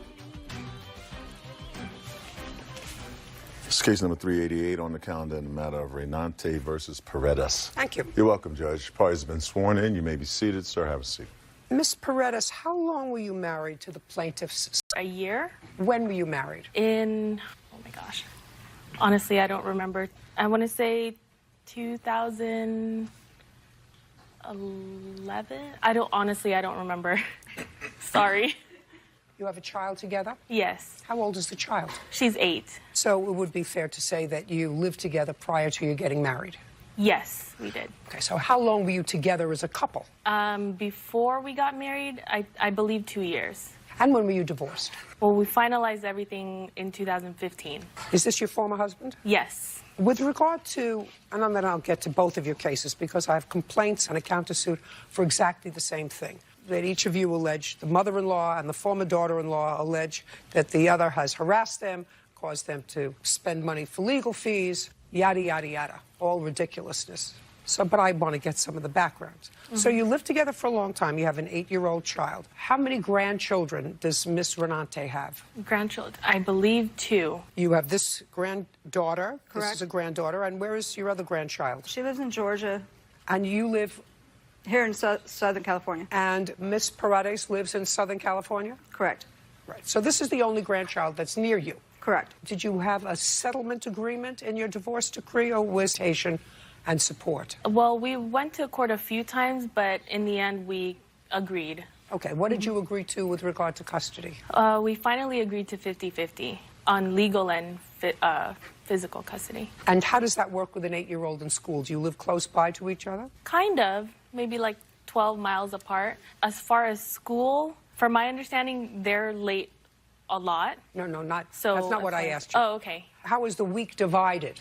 Oh, I see. It's 1 week on, 1 week off. And when your daughter is with her father, does her father live with his mother? Yes. I live with my son. I moved into his house. I live with him. You live together? Correct. Fine.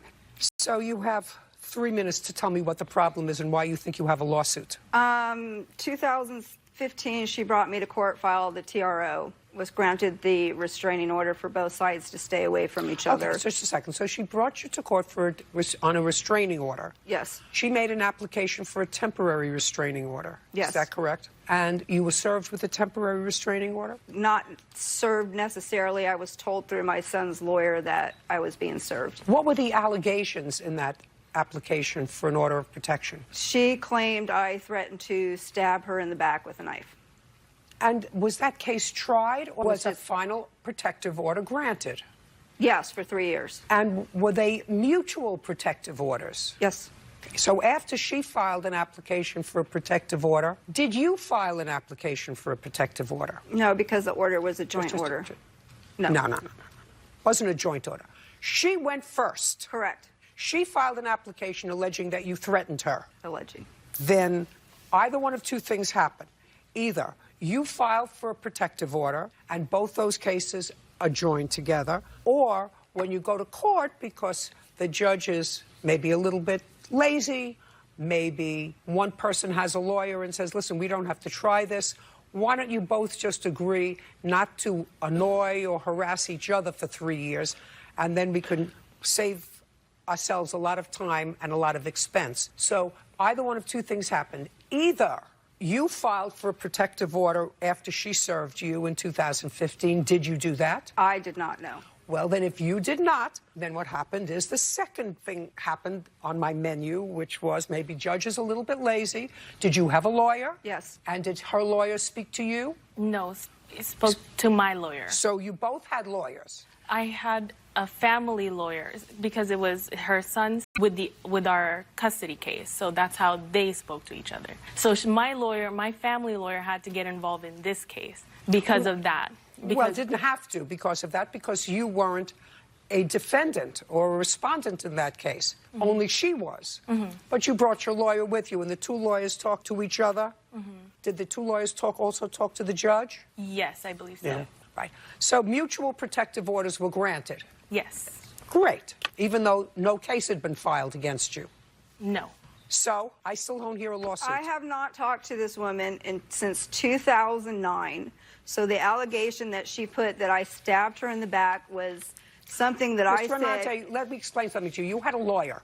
Correct. If you wanted to fight that order of protection, listen to me carefully. If you wanted to fight that order of protection, you should have said to your lawyer, I want a trial. Okay. Not say, I consent to an order of protection. But it wasn't really about that. It was about my granddaughter. She filed the restraining order against both me and my son separate, had 2 separate judges sign it, and he couldn't have my daughter in visitation because I lived in the house with him. So I went to court to fight the visitation. She wouldn't allow her daughter in his house because I lived with him for him to see his daughter unless I wasn't there. But since I lived there, how am I...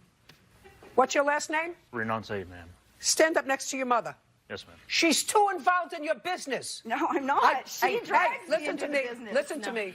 Listen to me. I didn't ask you a question. She's too involved in your business. Yes. I've been doing this business for 50 years. I met her 5 minutes ago, and I'm telling you, she's a nice lady, and you don't look like a bad guy. You're quiet. You don't look like a bad guy. She's too involved in your business. What? You created that. You created it because you needed help when your daughter was spending her week with you. Negative. I assume. Negative. I moved my parents in 2 years ago with me because both my grandparents passed away and they were struggling. My dad had a stroke and he lost his job, so I took him in and I've been supporting them for the last 2 years. If I were you, I would put my foot down and say, don't get involved with my business. You worked out a settlement with your former wife? Yes. With regard to custody? Yes. Is he a good father? Yes. See what she said? Yes. That was right up front. No, he did this, he did. Does he love his daughter? Oh, yes. Is she a good mother? Yes. She love her daughter? Yes. That's the trouble. That's the trouble. I assume that the protective... Trust me. I've been doing it we get along good. I've been doing it a long time. She's a pot stirrer. No. I do not. She's a pot stirrer. Do you work? I go to school full time. Who supports the household? I do. Doing what? I'm a vet, so I get GI Bill benefits and disability benefits from the VA. So. Do you work? Yes. What kind of work do you do? I'm a supervisor for a Facey medical group. Do either one of you pay child support? Not anymore, no. No. Good. We agreed not to. Well, he's perfectly capable. The fact that he wants to go to school and he has an 8-year-old child, that's fine as long as he takes care of her half the time and you take care of her half the time. That's fine. What else? Judge Judy continues in a moment. If it's not good for you to be around a grandparent, either because they're a pot stirrer, her daughter. Let me tell you something, Miss She Ferrante. can talk to me and not talk to her mother. I'm not a pot stirrer. I stay out of stuff. Do you have it? And later today, I'm trying to figure out what were you there. You weren't a tenant because a tenant pays rent. You weren't his girlfriend because you say you weren't his girlfriend. Right. You just lived there. We were friends. Is that what you were, Mr. Figlock? Intimately, yes. real cases, real people. Judge Judy. Patricia Renante says former daughter-in-law, Joanne Paredes, falsely accused her of making threats, causing her to incur legal bills. Okay, what else? What else? I was, at the end of September, 911 called my son. I was with my son. We were out in the car against Joanne. She had locked herself into the bathroom, my granddaughter, fearing for her life. We went to the police station, and I go, there's court orders that says I can attend school functions peaceably. Mm-hmm. And so I showed up with my son at the police station to support him and to tell my granddaughter I would be there. And she said, I have a restraining order, can you get rid of her? Absolutely so I was right. asked to, and I get that. I Absolutely understand, and I right. knew that was going to happen. But the other cases are September 16th was her birthday. It was his day to have her. She shows up and expects me to stay away while she shows up on his week. Thanksgiving, she did it again. She sent a text message saying, your mom better not be there because I'm going to be there. My granddaughter was in a choir for Thanksgiving at her church. Which is my church.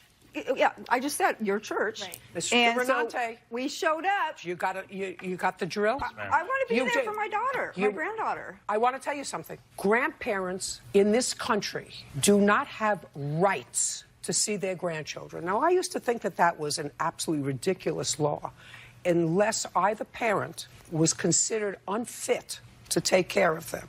In this country, in most jurisdictions, the parent has the right to say, this is a person who I think is good for you to be around, or not. And if it's not good for you to be around a grandparent, for whatever reason, either because they're a pot stirrer. Not a pot stirrer.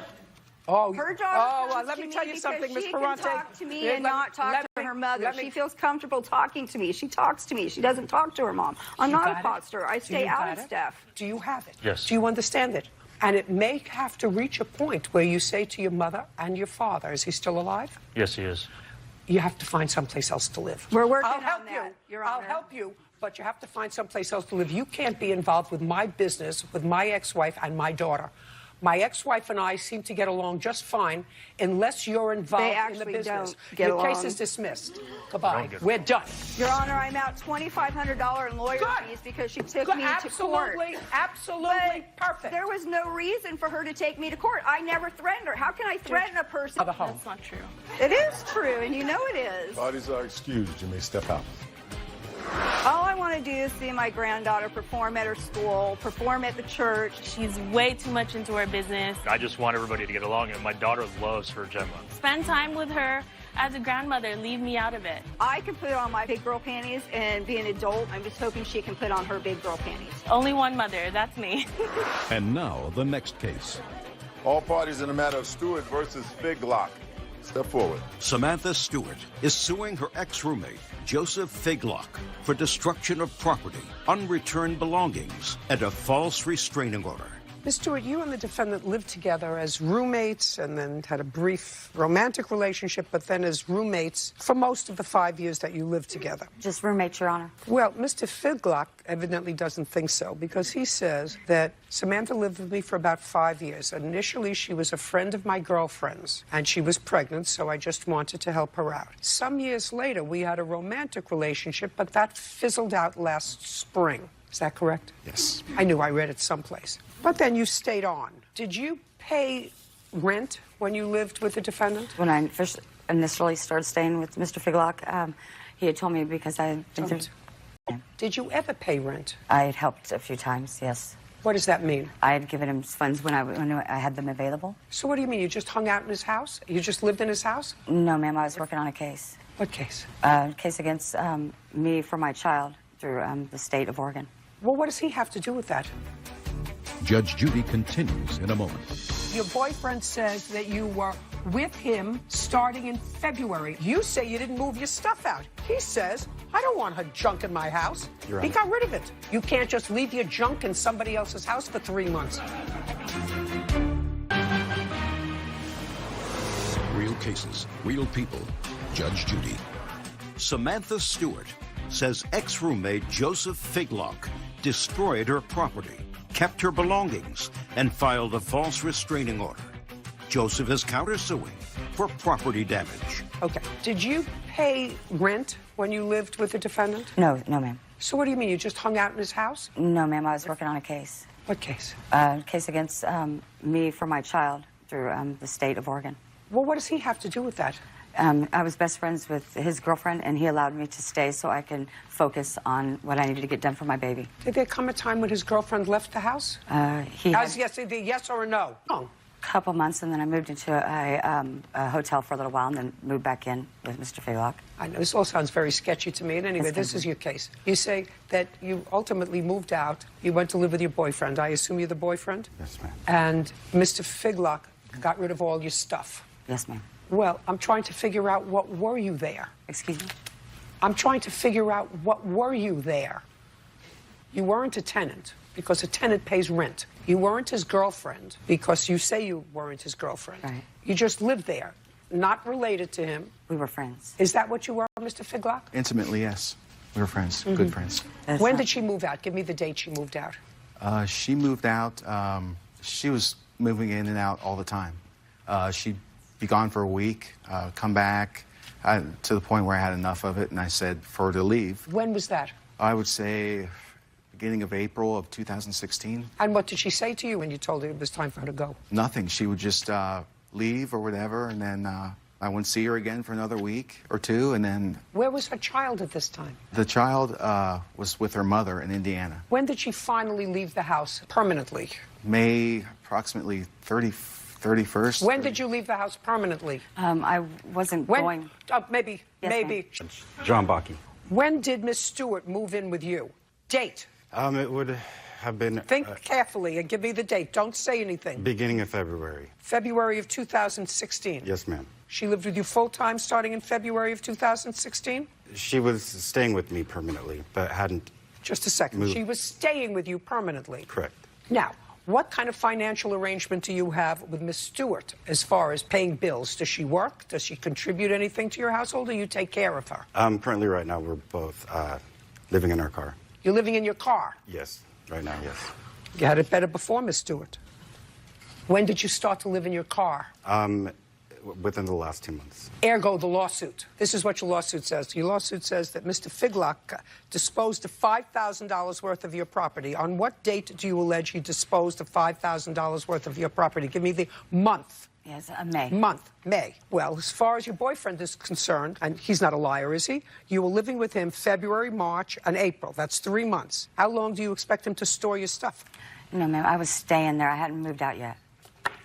Do you understand what I'm saying to you? Your boyfriend says that you were with him starting in February. You say you didn't move your stuff out. He says, I don't want her junk in my house. He got rid of it. You can't just leave your junk in somebody else's house for 3 months while you're living with your boyfriend.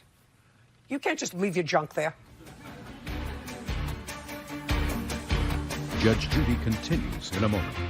Closed captioning sponsored by... Have you been cheated? Go to judgejudy.com. Like us on Facebook and follow us on Twitter. Now, you want to tell me what happened when she broke your door, or you really don't want to be bothered with it? I'd like to mention it that, the police were called 3 times. And what month? Let's see, it started in April and then ended, the last time was in May. So April and May? Yes, I went over. So 3 times I attempted to throw out the stuff, and the police showed up.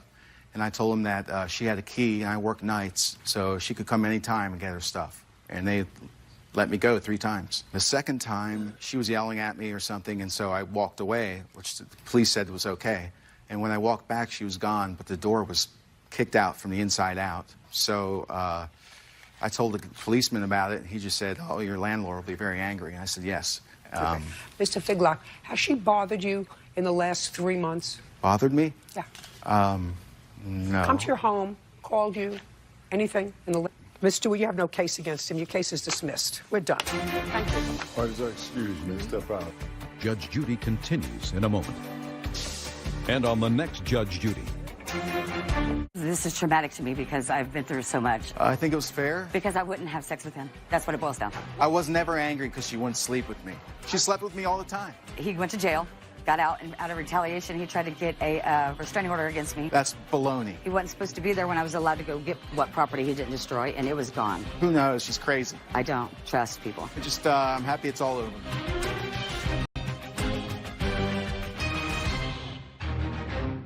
She fired me. I did not fire her, Judge Judy. A former daycare worker's revenge? What did you tell CPS when you called? That a table had failed on her baby, and she failed to report it. You didn't feel as if your child was endangered. You took her back there the next day. And a pest problem. She had bugs. She had bugs? Yes, ma'am. That didn't always bug her. I'm just being honest with you. Why weren't you honest before you got fired? Judge Judy. You are about to enter the courtroom of Judge Judith Scheindlin. This is Judge Judy. Evelyn Williams is suing her former employer, daycloyee LaToya Johnson, for unpaid wages, child endangerment, and property damage. Order. All rise.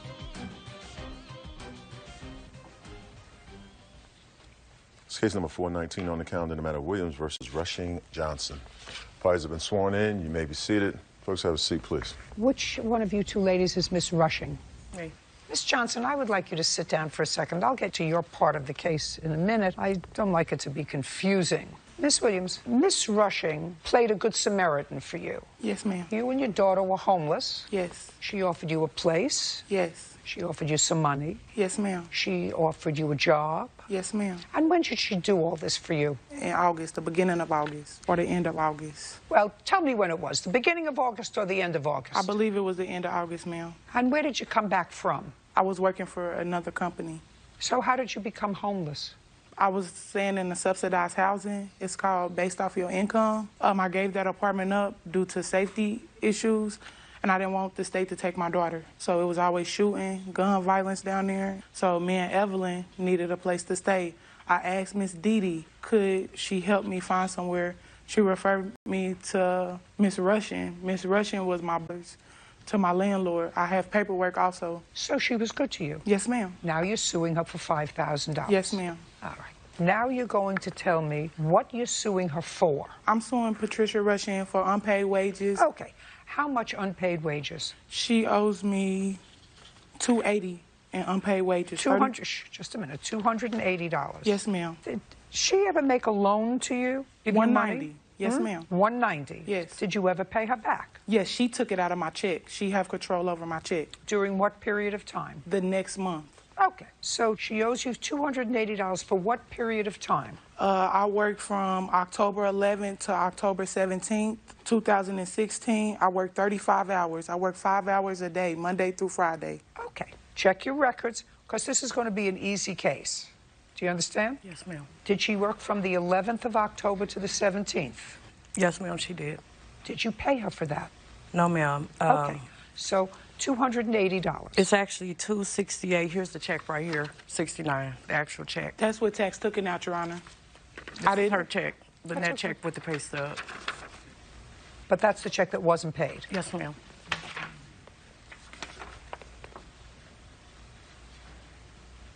Yes, ma'am. Thank you. Okay.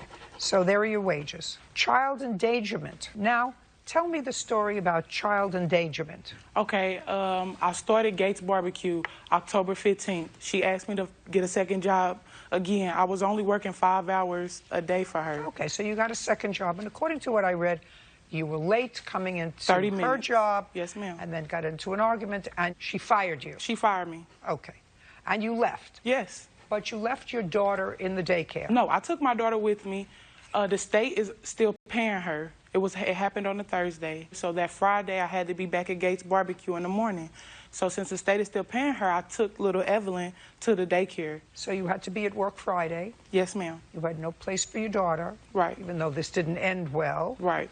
So you took her back. Yes. To your because it wasn't daycare. That, yeah. Yes, ma'am. Was there a problem with that? Yes, ma'am. What was the problem? That morning when I got to work, that night, if I can go back, I did not fire her, Judge Judy. So when I found out that day when I got to work, CPS was out there. She had filed a false claim on my daycare that night. Yes, ma'am. You mean the day that you fired her? I did not fire her. Well, let's say she that night, yes, ma'am. When she got off the phone, she called CPS. That morning, they came to the daycare and spent about 6 hours out there investigating false allegations. Just a second.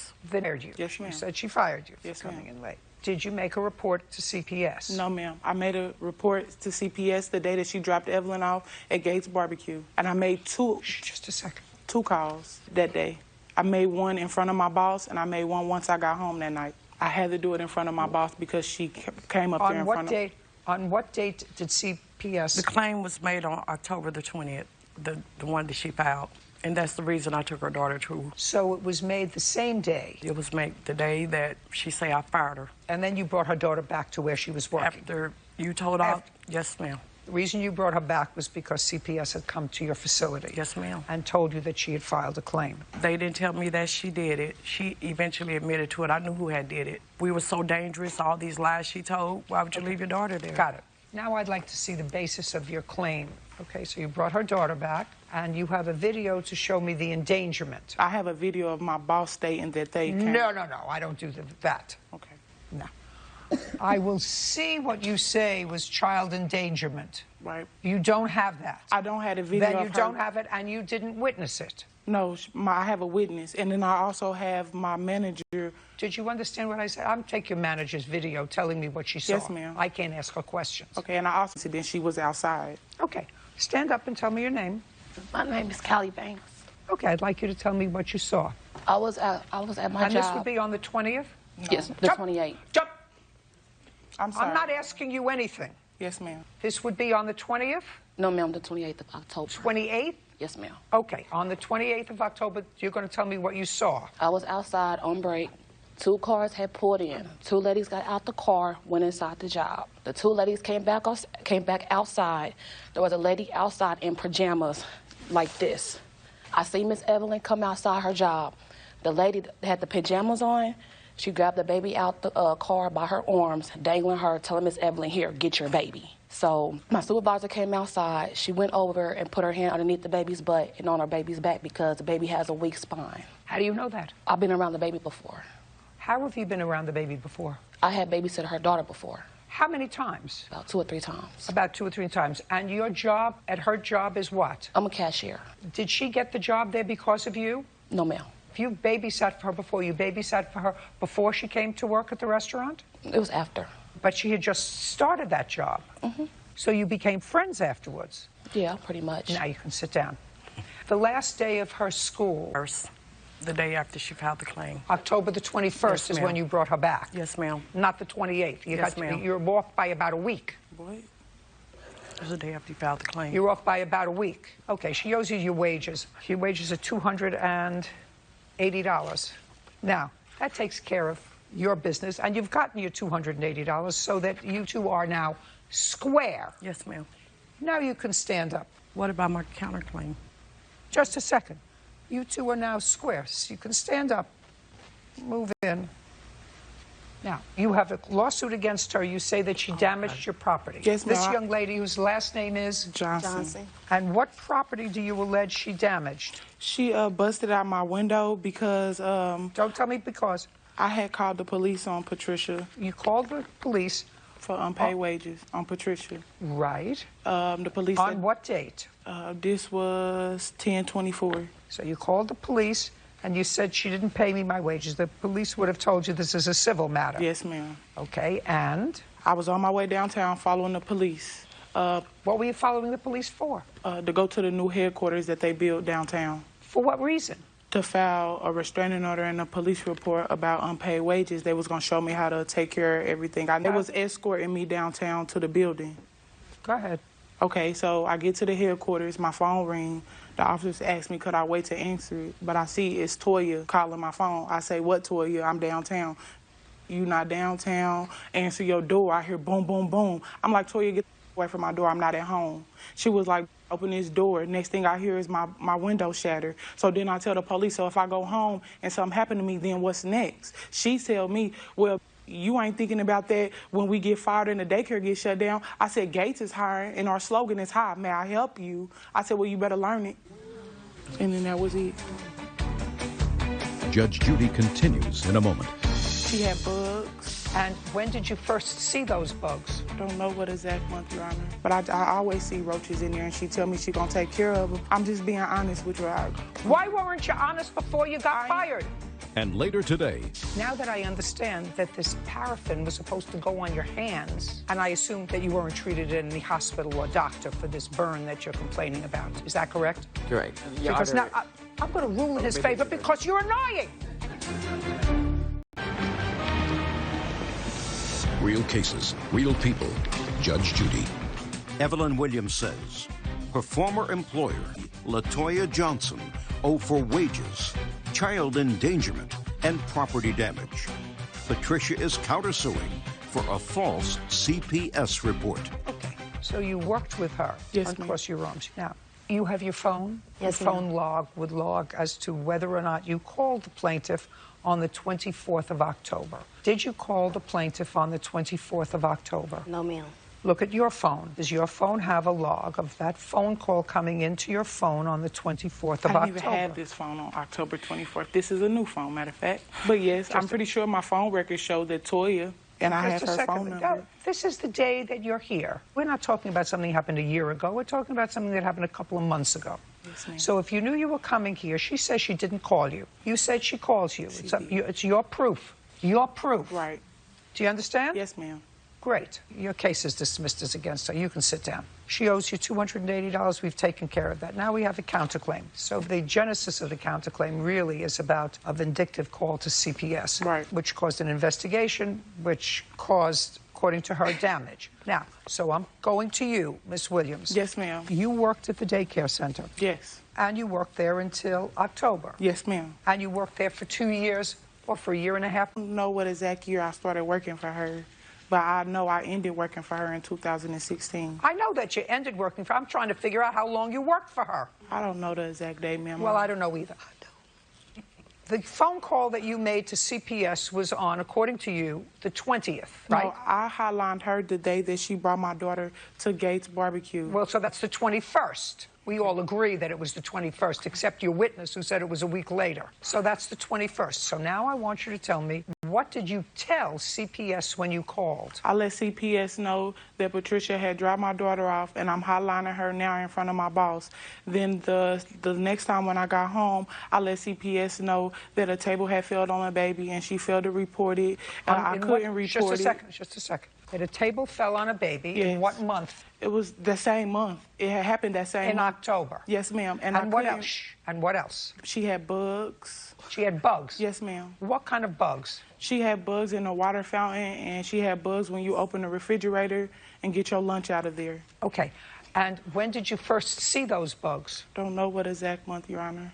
But I always see roaches in there, and she tell me she gonna take care of them, and then somebody come with this little weak spray, and they come out even more. I'm just being honest with you. Why weren't you honest before if you were so concerned about these things I asked her, and I showed... Why weren't you concerned before you got fired? They're children. I did. I let her know every day. She said she was going to take care of it. She never did. She got all this money. Every time I see her, she pulling up in something new. But she never take care of the bugs. She said that's something small. They going to come in and spray, but they didn't get rid of them. They didn't disappear. I don't believe, this is what's called the misuse of certain powers that we give ordinary citizens to report events that they see that endanger children. And some miserable people take up the time of workers because using that as a tool of vindictiveness rather than as a real exposure of something that may in fact endanger children. You didn't feel as if your child was endangered. You took her back there the next day. After she fired you, you took her back there the next day. My baby wasn't in the room with the roaches. The roaches is in the kitchen. Okay. Your claim is dismissed. Judgment on the counterclaim for $1,500 for maliciously filing a report with CPS. We're done. Thank you. Parties are excused. You may step out. I really did care about her and her child because she was homeless. She came here with all this false information. She didn't have all her evidence or nothing. And the fact that she would do this, and it's a bomb. And now, the next case. All parties in the matter of Pears versus Nguyen. Step forward. Adam Pears is suing nail salon owner Bao Nguyen for damaging his jeans during a manicure. All right, Mr. Pears, some time ago, you went into the defendant's salon to have a mani and a pedi. Yes. And when you were getting your manicure, I gather that what they also did was to take off some hair on your hands? No, Your Honor. It wasn't for so I work out and have calluses all over. It was just to soften the skin. So there are these mitts. Okay, so it's paraffin. Yes. It's a sort of paraffin, so it's not hot wax like they used to take off hair. It's hot. It's supposed to be warm, but hot. not too hot. It's not supposed to be Just that a second. hot. Sorry. They put it on your hands as a procedure to leave it on to soften whatever is on your hands. It's not like a wax. Have you ever had a wax? Yes, Your Honor. So you know what that is. Yes. That hurts. That's a very hot wax that Yes. they put on. They let hard and they rip it off. Yes, Your Honor. Unpleasant. But that's not this. This is a paraffin treatment. Now I understand. Right. And it is your claim, sir, that the esthetician who was doing that for you was clumsy and spilled some wax on your jeans. Judge Judy continues in a moment. Grow up. Your Honor. Get a life. There's nothing there. You can't see it now. I and can't they're see your it. jeans. Your Honor, it's right here. I just looked at it. If the way that they treated the jeans changed the way that the jeans fit, it's their $300 If I were taller, jeans. I would be a runway model. Real cases, real people. Judge Judy. Adam Pears is suing nail salon owner Bao Nguyen for damaging his jeans during a manicure. Now, it is your claim, sir, that the esthetician was clumsy and spilled some wax on your jeans. That's not reality. Spilled some wax on your jeans and it went through and it burned you. That's what your case is about. You want $600. Now, I assume those are the jeans. Are those the jeans? Yeah, these are the jeans, sure. Just to answer my question. Don't think of where I'm going. Don't think of the... Just answer the question. Those are the jeans. These are the jeans. The defendant says that it was your fault. You moved around and knocked over this paraffin. The truth of the matter is... That's true, Your Honor. Oh, be quiet. Truth of the matter is I don't care. Now that I understand that this paraffin was supposed to go on your hands, and I assume that you weren't treated in any hospital or doctor for this burn that you're complaining. Your Because Honor, now I'm going to rule in his favor because you're annoying. I apologize.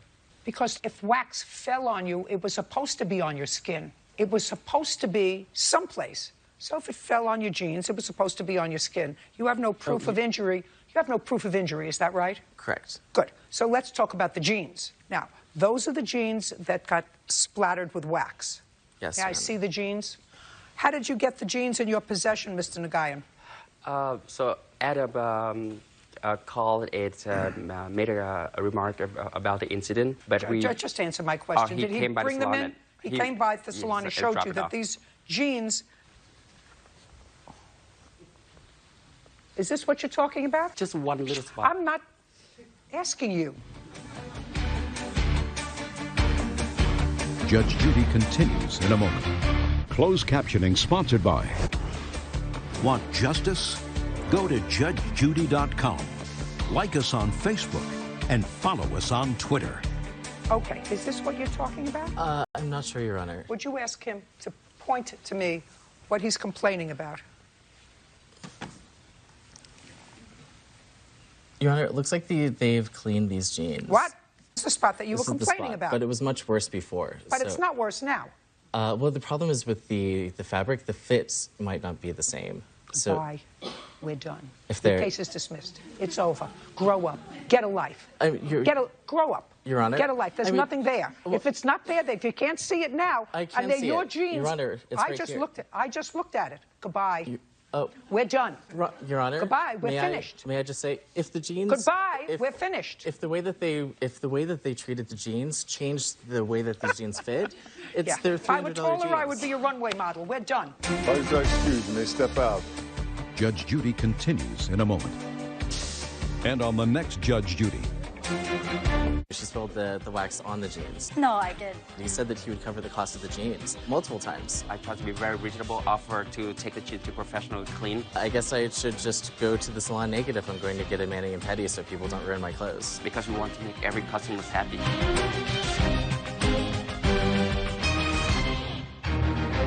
Fed up, waiting for his coworker to pay up. I sent him a text message saying, I'm going to take you to small claims on this matter then. Then his own paycheck stopped. I filed a protection order the day after I received the small claims court order. Making it impossible for... Continued to harass me while I was at work. I don't care what you believe. You abuse the system. Judge Judy. You are about to enter the courtroom of Judge Judith Scheindlin. This is Judge Judy. Scott Sylvester is suing his former roommate and co-worker, 23-year-old Joshua Sumrow, for the return of rent and security deposit and lost wages. Order. All rise.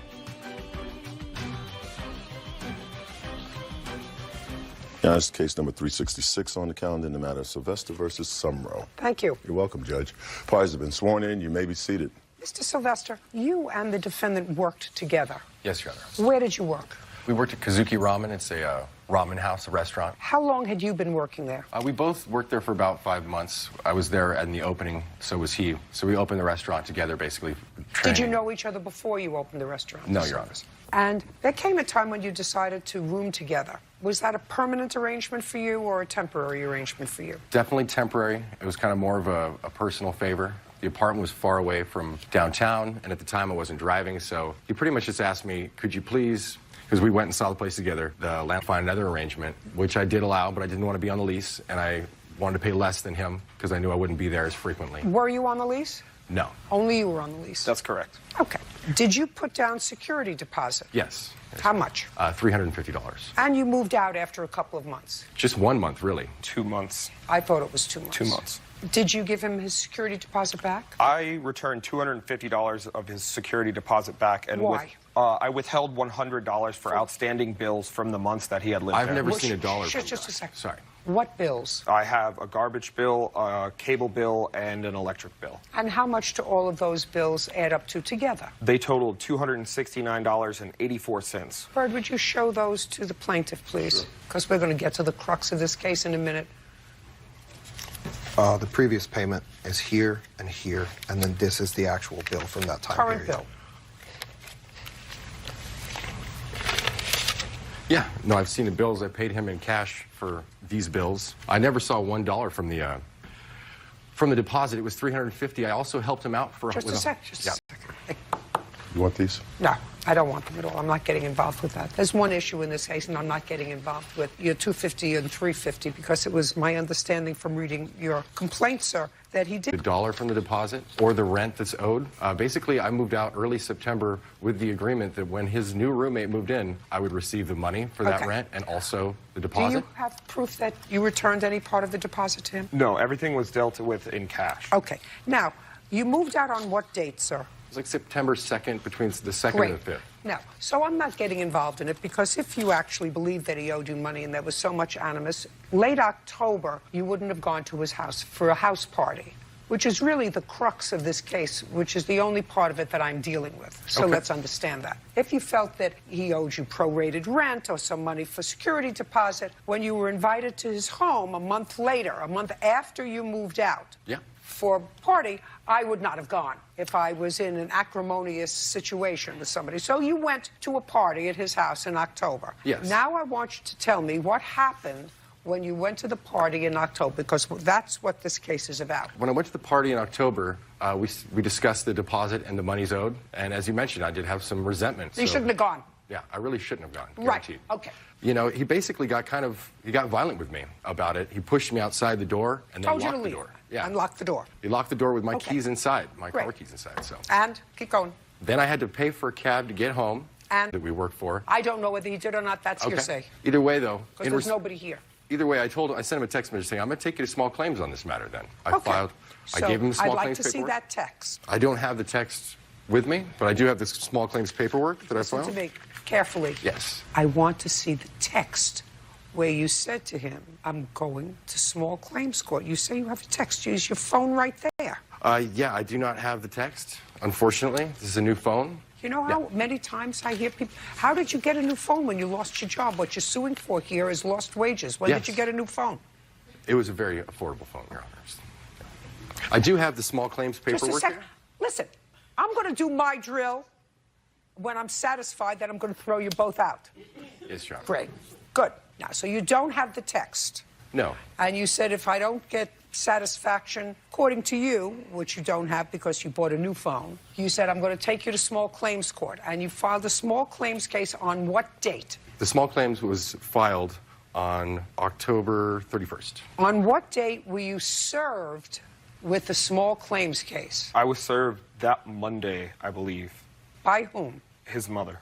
Where? She came behind the bar while I was at work. And at that time, you were both still working at the same restaurant. What shift were you working? I was working my afternoon shift, so I was working the 4:30 to close shift. And what shift were you working, sir? I did not work that day, the 31st. What shift did you usually work? I worked the same shifts as Josh. So then you were both working the same shift, except for the day you was allegedly served with a small claims case. Yeah. Just answer my questions. Yes, Your Honor. Okay. Now I would like to see the small claims case. Yes, Your Honor.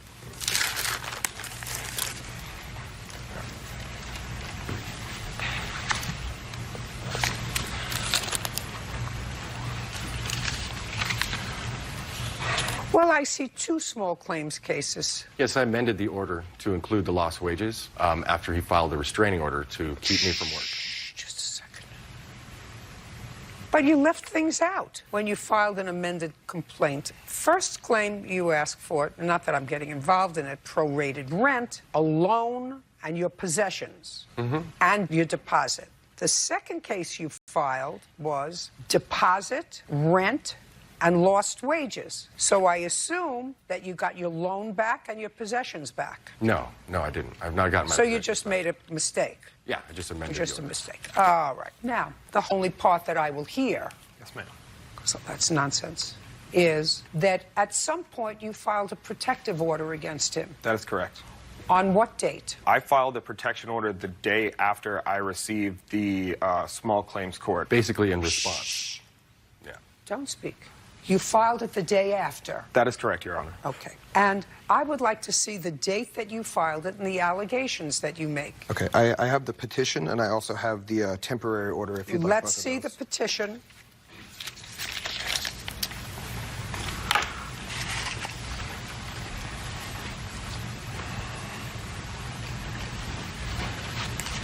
Now I would like you, sir, to explain to me the reason that you filed this protective order a day after you were served with a small claims case. So the incident that occurred at my house, as it states in the petition, he was sexually harassing a house guest. Upon being asked to stop, he berated her using... Who cares? Okay.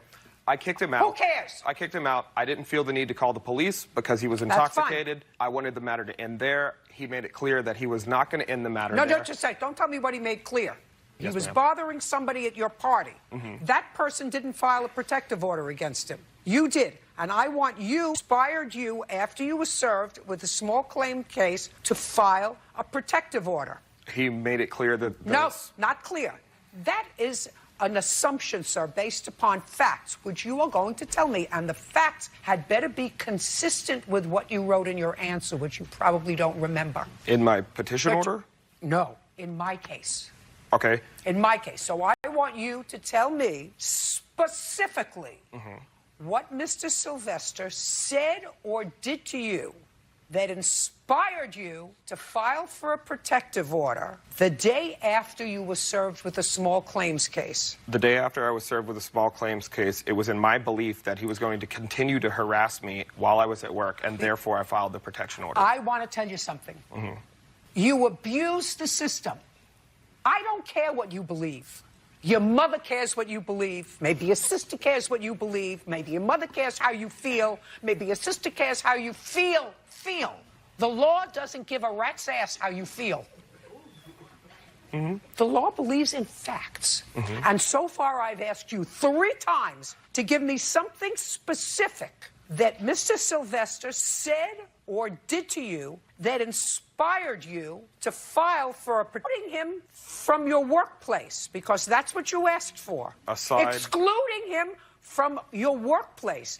And I guarantee you, on Bird's life, that you did not tell the judge before whom you were requesting this protective order that you worked in the same place. I made it very clear. Oh, I don't believe that.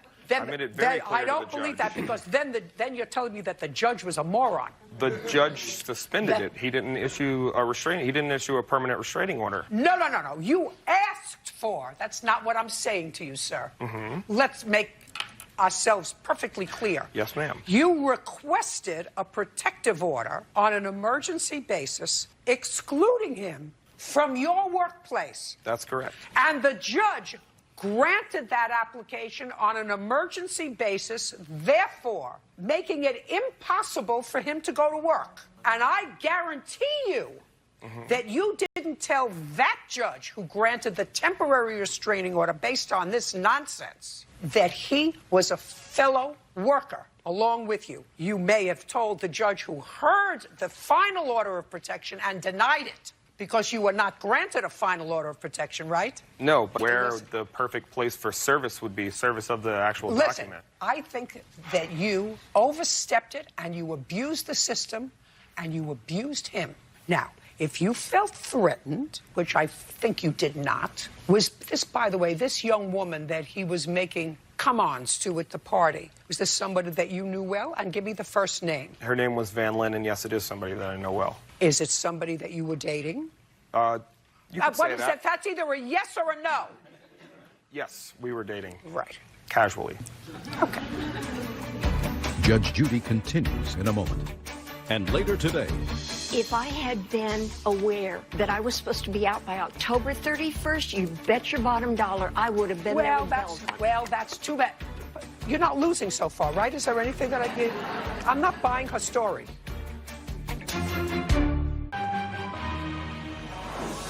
Real cases, real people. Judge Judy.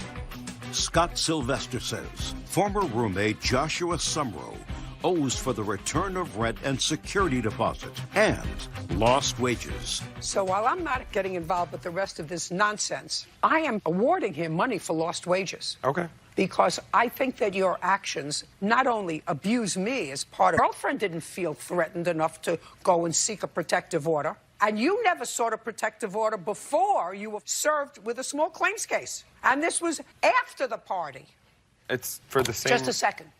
We're done. Judgment for the plaintiff in the amount of $1,500. We're finished. Thank you. Thank you. Parties are excused. You may step out. Nobody wanted to live with him. He's a slob. When I woke up to him cleaning my house... He's always broke, and it's red flags. And having random people that I'd never met before coming to view the house. So the few people that I did bring by, they were like, this is disgusting. Before 30 days notice was given, yeah, it made my life kind of difficult. And I'm definitely not doing this. So it was a trouble to get that spot. Not going to do it again. And hopefully this is one step closer for Joshua becoming a man.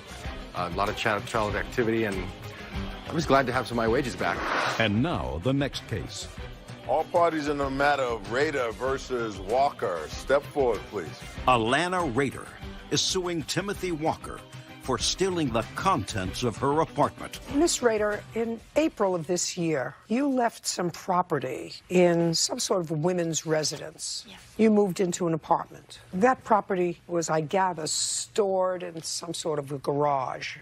You didn't pay any money for the storage. No. And you didn't go back to the property for 5 months. That property, which included the garage, correct? Correct. And he says that he got rid of all the stuff because he was paying rent on this property and didn't want your stuff in a place where he was paying rent, right? Correct. Now, when you rented the property, sir, who did you rent it from? Landlord lived across the street. Tell me what kind of residence it is. It's a transitional housing for women. Now, you rented it for what purpose? To continue providing services for women. Continue the business. Correct. So you run a business there. Correct. Now, you found certain property in the garage, correct? Correct. What property was in the garage? Boxes, trash. Was there any furniture in the garage? It was pieces of furniture. Like what? Couches. Okay. How many couches were there? I believe it was 2 sets. Did you take either of those 2 sets of furniture into the house? No, ma'am. Did you take any furniture from the garage into the house? No, ma'am. What did you do with all the property that was in the garage? I had it removed from the property. When? November 1st. When you started paying rent? Correct. Okay. Judge Judy continues in a moment. On November 1st in the morning, I called him. I think that that's a bit of a scam. Real cases, real people. Judge Judy. Alana Rader claims Timothy Walker stole nearly all her belongings. I'm listening. Okay, I had actually called Mr. Walker on October 21st to tell him that I would be getting my things on November 1st because I had through November 1st. How did you have through November 1st? Because he was then moving in. No, he was moving in on November 1st. Yes. So you had to get your things out of there by October 31st. That isn't what I was told. Well, I don't care what you were told. He was paying rent as of November 1st. So you can't tell him when you're going to get your stuff out. If you called him October 21st, why didn't you get your stuff out October 22nd? Well, he said fine at that point in time. Did you tell her fine? No, ma'am. What did you tell her? I notified the previous owner to let everybody know as of November 1st, get in contact with anybody, because I don't know who was living there prior to me, and to get their stuff out of there. Did you ever speak to her? I don't recall, ma'am. I do. It was on October 31st. On what? 21st. On October 21st? Yes. Well, why didn't you get your stuff out? He was paying rent as of November 1st. You hadn't been there April, May, June, July. Your junk was there without paying any storage fee, without doing anything, without contacting anybody. Right. He doesn't have to store your stuff. No, Mrs. absolutely not. Then you should have gotten your stuff out October 31st. Well, I was told through, and that's a key word, through November 1st. So on November 1st in the morning, I called him and said, I'm on my way over to pick up my things. I think that that's a bit of a scam. If you could go over through November 1st, you could have gone up to October 31st. What's the magic of November 1st after 7 months? Because I had been told that I needed to get my things out by November 1st. You're not getting any money. That's not happening. If you wanted this stuff, you would have gotten it out before. And that was your problem. He's not responsible for your stuff. He's paying rent. Yes. And you're not. And he doesn't have to look at your junk in the garage that you've left there, abandoned for 7 months without paying any storage. He doesn't have to pay rent, which is how much for the property? $2,500. He doesn't have to pay $2,500 a month starting November 1st. Not through November 1st, starting November 1st. If I had been aware that I was supposed to be out by October 31st, you bet your bottom dollar I would have been there with bells on. Well, that's too bad. But you're not losing so far, right? Is there anything that you're not losing? In a moment. Closed captioning sponsored by. Have you been cheated? Go to judgejudy.com. Like us on Facebook and follow us on Twitter. I'm not buying her story because how old are you? In my 60s. You're in your 60s, and you've had apartments? Yes. Yes. And when you start renting an apartment, if you start the 1st of the month, you move in on the 1st of the month, then it's yours. Yes. It doesn't belong to the previous tenant until midnight on the 1st of the month. That's right. No. So I could have come at 1 a.m. on November 1st, and I would have been within my legal rights. Goodbye. We're done. I'm done with you. No, Judge Judy, I want to say one thing. This man is a liar and a thief. You're a hustler. And I'm a what? Parties are excused. You may step out. Judge Judy continues in a moment. And on the next Judge Judy. Because this man lied to me and said that all of my things were on the curb. He told me that November 1st. Thought it was perfect. Fair. I was just calling him to tell him that I was on my way, which I was. I took possession of the property. Was partially furnished. But he said, no, all of your things are being carried away in this big truck even as we speak. I was absolutely devastated. She's suing the wrong person. They're going to see each other again.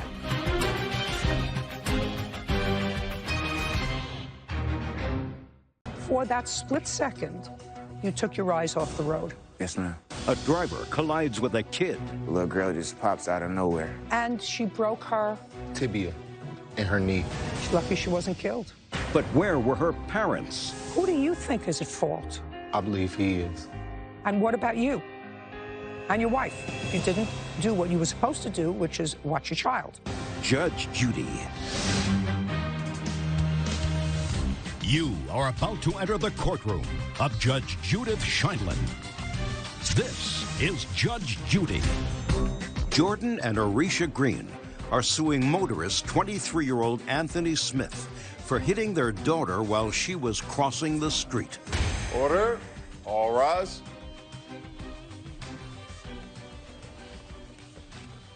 Now it's case number 400 on the calendar in the matter of Green versus Smith. Thank you. You're welcome, Judge. Parties have been sworn in. You may be seated. Folks, have a seat. Mr. and Mrs. Green, this is your daughter. Yes, yes, ma'am. And she was hit while playing on your watch by a car driven by the defendant. Yes, ma'am. Your initial claim was for her medical bills. Her medical bills were covered. Yes, ma'am. And now what you're suing for is pain and suffering and lost wages. Yours, not hers. She doesn't work. Yes, ma'am. Okay. Tell me when this accident happened. April 4th, 2016. What time? It was approximately 4-ish, 5-ish in the afternoon. What I gather from reading these papers, there was some sort of a barbecue or something going on in the neighborhood, that there were lots of people outside. What was it? Yes, ma'am. It was spring break. The children were out of school for the week, so they were outside playing, and a neighbor of mine was having like a cookout in their front yard. Were both you and your wife at home? Yes, ma'am. Are there any other children at home? Yes, ma'am. How many? 1. How old? He is 4. He's her younger brother. How old are you? 7. Did you actually see when your daughter was hit by the car?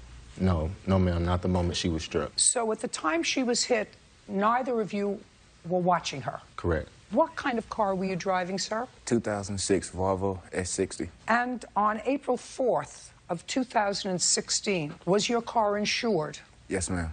So there was insurance? Yes, ma'am. And we agree on that? Yes, ma'am. And I assume that at some point, and I'm going to get to the accident in a moment, but I assume at some point that the two of you consulted an attorney. It was the next day on the 5th. We're going to get back to that in a minute. Okay. So since you didn't see what happened, I'm going to ask you what happened. Yes, ma'am. Go ahead. Okay, as I arrived in the neighborhood, I would say it was around about between 4 and 5 o'clock. Is that a neighborhood that you're familiar with? Yes, ma'am. Why? I lived there since high school. You live in that neighborhood? Yes, ma'am. Because your house isn't here. Recently, I've moved outside of the neighborhood now.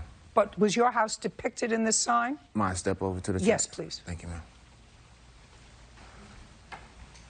Okay. So I say we were coming from the end of the street. No, show me first where your house was. My house is directly in front of his house. So if this is his house, my house would probably be right here. It was the houses were a couple more spaced out between where his daughter was. We was probably about 3-4 houses more down the street. So I'll probably have to say probably right here in his house. Okay, but you weren't going to your house, you were going to your friend's house. Yes, sir. Yes, ma'am. He stays inside of the cul-de-sac. Because that sign in blue says friend's house. Is that where you were going? I was heading directly up the street into the cul-de-sac of the circle. You live in the cul-de-sac? Yes, ma'am. So the friend's house was the friends that she was going to visit. Yes, ma'am. I see. Yes, ma'am. So you live all the way in the cul-de-sac? Yes, ma'am. Straight. Okay. Go ahead. So so we stopped at the end of the street. We'll be at the stop sign. So I stopped. We rode Now up. you can go back. Okay. Thank you. We stopped at the end of the stop sign, rolled down the window, probably had about 30 seconds worth of talking back and forth. And then I told him I would pull down to his house, which was in the cul-de-sac, which we had another friend awaiting us that was in front of his house already standing outside. Okay, so you were following him? Yes, ma'am. And you didn't see the accident? I didn't see it until... Okay. Go ahead. So as we were pulling up the street, you can notice that there were some activities going on as far as outside. You had on the left side, which would be the friend's house, it was probably about, I want to say about 15 people outside at the cookout, usual cookouts and stuff like that. So it's not out to normal. And the kids, it's normal for the kids to be running in and out the street. So as we pulled inside the neighborhood, we were only going like 4, 5, 10 miles per hour. As I met him at the end of the street, I told him, yo, make sure you drive slow. You know these kids are running out in front of this car. So we pulled down, we're pulling in. We know everybody pretty much on the street. So we blow the horns, say hey to everybody. As I falling behind Brett with probably about 5 feet between us. And I'm pulling further up the street. And I look to the right, look to the left. But as I look back to the right, because one of our friends was outside, I was like, what's up, man? How you doing? I turn back around, feet between Brett, and I'm following behind him.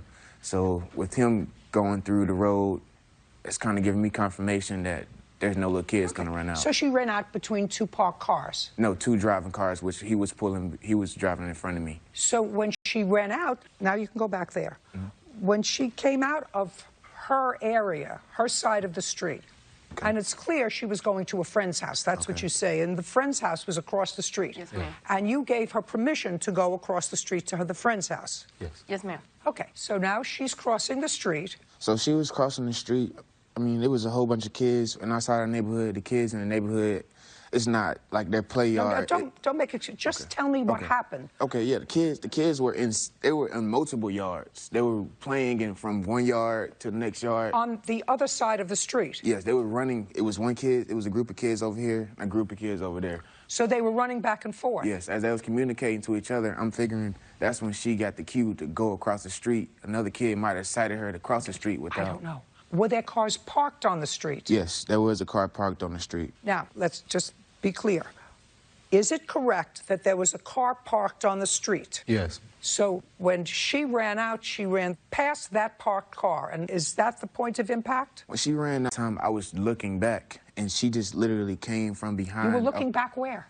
I was looking to my right, but when I looked back to my left to just see where everybody was yelling, she just literally came from behind the trunk of a Crown Vic, and she's not even taller than the trunk. So I didn't even see her over the car. By the time I seen her, it was like one just big step. And she was right there in front of my car. And she broke her... tibia and her knee. In 2 places? Yes. She's lucky she wasn't killed. Yes. And she wasn't killed because he wasn't going that fast. Right. Yes. If he was going faster, she would have been killed. Yeah. Okay. You can go back, sir. So she went to the hospital. She had surgeries on her leg. And the next day, you contacted a lawyer. What was the name of the lawyer? Mange and Associates. And they took your case? Yes, ma'am. When did the lawyer drop your case? About 6 months later, that everything was picked up as far as the insurance. What do you mean that everything was picked up as far as insurance? Lawyer didn't take the case just to cover your medical bills. The lawyer took the case for compensation. Right. Medical bills were covered. Did you sign a general release? Yes, ma'am. You signed the general release with the lawyer in satisfaction of the claim against the defendant. Yes, ma'am. So what are you doing here? Know this, that's not anywhere in the papers, but his insurance company made a settlement with you. In what amount of money? We have no settlement, Your Honor. Well, you did, because if you signed a settlement, did they sign a settlement agreement with your insurance company? The insurance company did give me a call and tell me they were pursuing further something more on the case. What? The insurance company did call me and told me they was looking to sue me. Did your insurance company pay the Listen, I'm a really smart lady. Did your insurance company pay their medical bills? That's very easy. I can pick up the phone. Yes. You can get the information. Did his insurance company pay your medical bills? Yes, ma'am. Well, they didn't pay your medical bills to say, you know what, you're a nice person, we're going to pay your medical bills. You signed a settlement agreement with them. Do you have a copy of the settlement agreement? No, we didn't. Get it. What? As the police, I was kind of confused, too, because when the police showed up, I didn't get ticketed. I don't know. What I want to know is why the attorney dropped the case. And either the attorney dropped the case because there was a settlement, the attorney dropped the case because he said, listen, there really is no liability here, so I'm not going to waste any more of my time. I don't know what the reason is, but I do know that her medical bills had to be in the tens of thousands of dollars if she's had surgery. And if his insurance company paid for those medical bills, they didn't pay for those medical bills. I don't have a copy of it. Great. We're going to go get it and we'll come back. Thank you. This case will be recalled and step out. Judge Judy continues in a moment. There's no question that the defendant wasn't speeding. So in order to find in your favor, I have to find that he was negligent. It's not just because an accident happened that somebody is financially liable. Somebody is financially liable if they actually are at fault. Real cases, real people. Judge Judy. In a case recalled from earlier today, Jordan and Arisha Green say motorist Anthony Smith hit their daughter while she was crossing the street. Judges recall case number 400 in the matter of Green versus Smith. Parties are reminded you're still under oath. It's my understanding that you do not have a settlement with the insurance company because Mr. Smith's insurance company did not pay the medical bills. Is that right? Yes, ma'am. Who paid the medical bills? Medicaid. Now I go back to my original question. Your attorney that you originally hired 5 months later decided to drop the case. Yes, ma'am. Did he or she explain why? Not really. The lawyers that we had, they didn't communicate with us the entire 6 months. But they dropped the case? Yes, ma'am. Okay.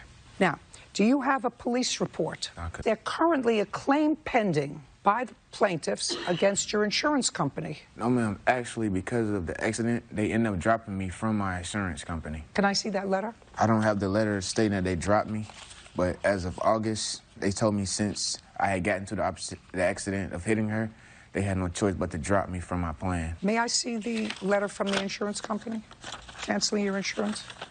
This is it right here. This showing that it's effective until, I think that was up until August or so.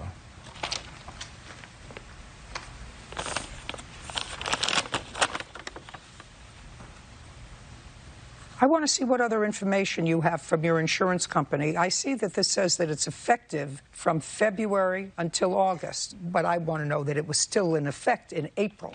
Okay. It says effective 2/9/16. I want to know that it was in effect in April, which means that you paid your premiums and they hadn't dropped you. I don't believe I have the copy showing that I paid the April bill. Mr. Smith, if I call the insurance company, and don't waste my time because, you know, I'm busy and I get cranky. If I call the insurance company, will they tell me that your policy had lapsed in April? No, ma'am. They will tell me that it was in effect at the time of this accident? Yes, ma'am. Great. Are you sure? Company? No, ma'am. Who did? The lawyers. And? They did not return my call as far as knowing the information for that case. So I pursued how I could obtain money through So you don't know? Person. Got it. What? So my insurance company did come out and they did question everybody at the scene after he filed a claim against me, as far as the families that were out there that day. And asked for that probably could have helped him in his case, or probably could have helped me in my case. But the insurance company came out there, but everybody that was out there said they didn't see anything. Listen to me. I just want to find out whether your policy was in effect. Gotcha. Were you not driving your car? The car that I was driving that day was given to me by my dad. I had just finished medical school, so I wasn't. Who's Valerie? My stepmom. So this you just showed me is insurance that's owned by Valerie? Yes.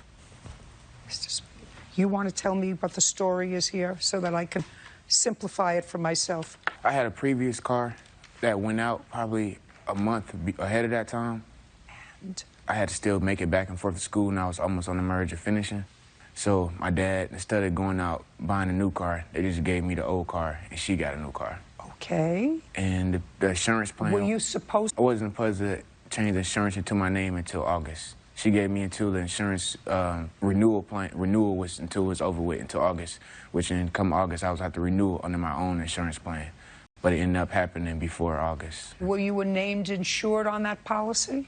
No. I knew that something wasn't right. Yes. Okay. So while there may have been insurance on the car, if your stepmother was driving the car, you were never added as another driver. And you had taken this car to finish school? Yes, I was just driving it back and forth to school. Okay. Judge Judy continues in a moment. She was outside with her friend's mother and father who were up on the porch. And they didn't watch her carefully enough? Yes, they watched her. No, they didn't watch her carefully enough. If they watched her carefully enough, she wouldn't have gotten hit by a non-speeding car. Real cases, real people. Judge Judy. Jordan and Arisha Green claim motorist Anthony Smith is at fault for hitting their daughter while she was crossing the street. Now, what's your daughter's first name? Journey. Can you come up here? I have a couple of questions for you. Evan? Yes. You remember the day of this accident, right? Yes. You were going across to visit your friends? Across the street? Do you remember running out the street? Yes. Tell me what happened. I, looked both ways, and then I get hit. Would you go have a seat?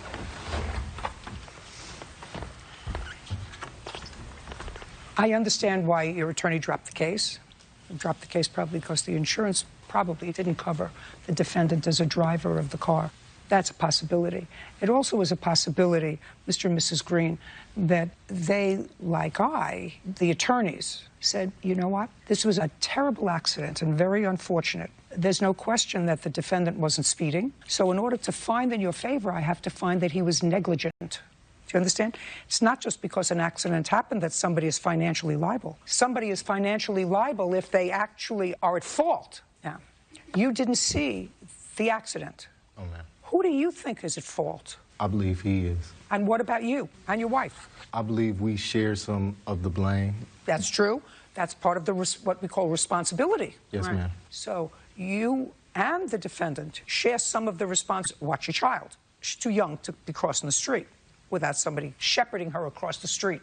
Right. And then the next part of it is, what could Mr. Smith have done to avoid the accident? He wasn't speeding. He was going very slowly, because if he wasn't, she would have been dead. Right? There's no question about that.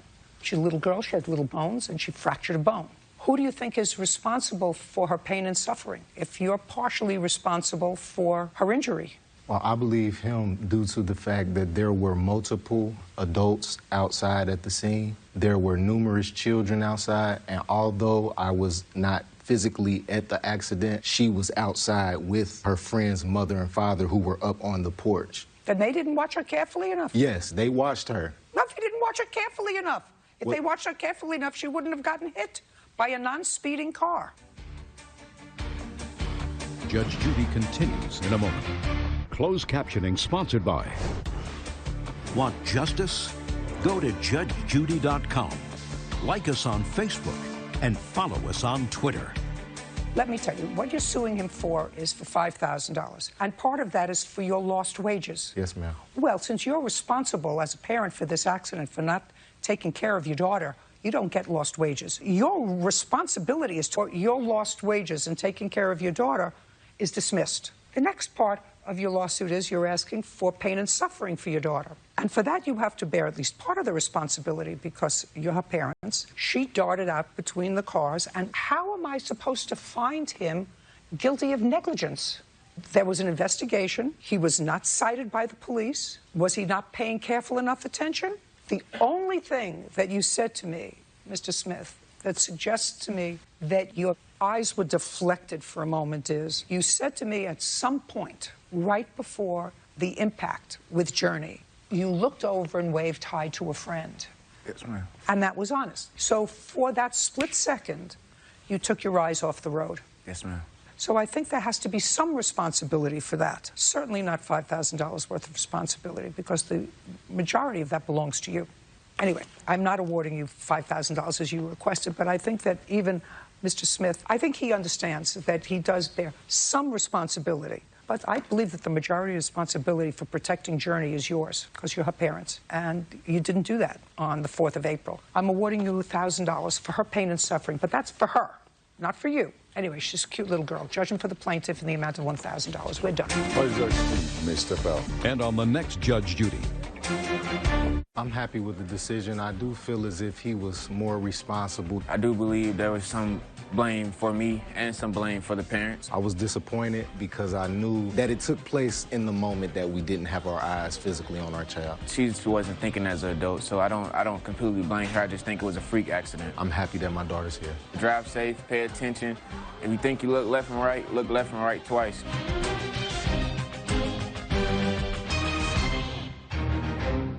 We walked up to the car and we said, can we get our ball back? And what did she say to you? She said no. Taking a child's basketball wasn't a slam dunk. You actually stole his property. No, ma'am. No, I'm telling you, that's not a question. Oh, it is? That's not a question.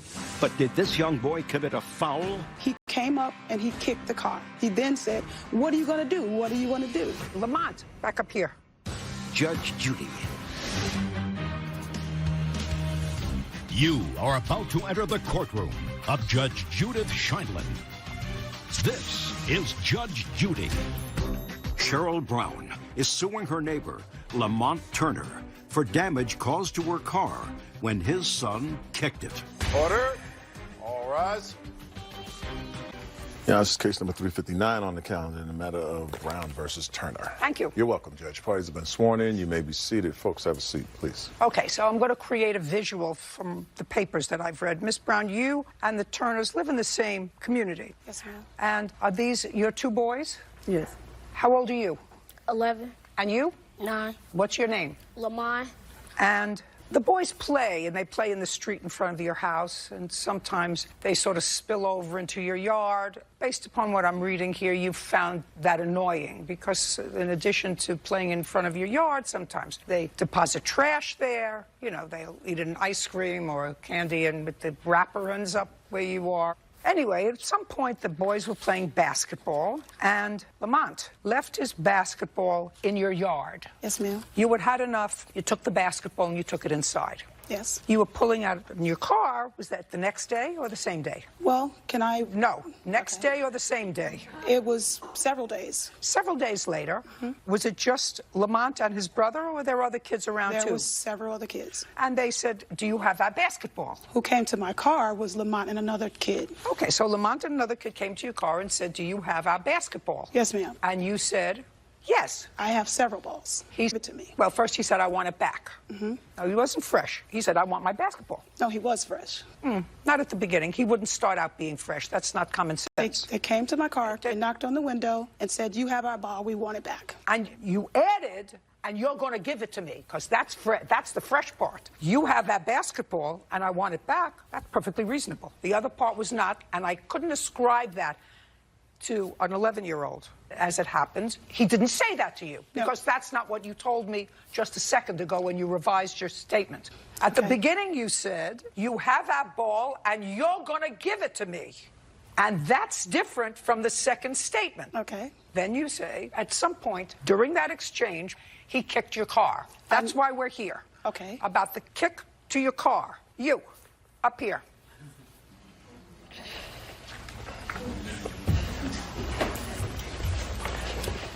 Lamont, did you think that I was just harsh with Mrs. Brown? No, ma'am. You didn't? No, I ma'am. did.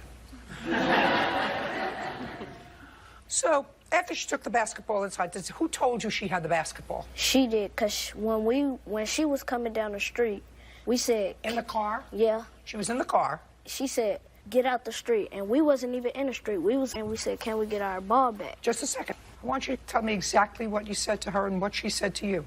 I said, can I get my ball back? And she said, no. And then I was like, I'm going to get my daddy. And she said, excuse my language. Can I say exactly what she said? She said, go get your daddy. So, did that make you angry? Yes. Did you kick her car? No, ma'am. Who kicked her car? No one. Somebody kicked her car. I believe what you said to me so far, but she's going to show me pictures of her car. You're a little boy. You can't do that much damage. So, really, she cursed. Yes. And what did you do when she cursed? Nothing. Nothing? No. I went to go get my daddy. Okay. Go sit down. Okay, so he came up to the car. I actually believe exactly what he said you said to him. And was at that point that he kicked your car? No. When did he kick your car? Since they were all in the street, I went over to the crowd of boys and girls. I asked where he stayed. They wouldn't tell me. And then someone yelled, he lives around the corner. So I went around the corner. I was knocking on doors to try to find out who his parents were. Why? Because it had to be somebody in the neighborhood. Why? Because I needed to talk to his parent. About what? Because he was disrespectful. He was disrespectful? Yes, ma'am. I actually think what you said to him was disrespectful. Well, I never said anything about his father because I never That's said not any... Okay, so you were going around the neighborhood to try to find his parents because he said something disrespectful to you. I want you to tell me what he said that was disrespectful. That we want our ball back. So I wanted to talk to the parents. Well, that's not disrespectful. Well, I felt disrespected. Well, I don't care what you felt. I'm telling you, it's not disrespectful. Okay, I appreciate that. Now you're going around to try to find out where his parents live. Yes, ma'am. And they wouldn't tell me. So when I came back from knocking on the door, I said, I'll give you $5 if you tell me who his parents are. They said, we don't rock that way, quote unquote. And then at that point, as I'm sitting in my car, he came up and he kicked the car. Okay. Then one of the other boys restrained him because he then said, what are you going to do? What are you going to do? Okay, now I'd like to see a photograph of what you allege he did to your car. Okay, this is the car as it looks. This is the damage to the car and the door. There's also a police report with him admitting to kicking the car. I'd like to see that too. And also his statement about... Bert, would you tell me what this is a picture of?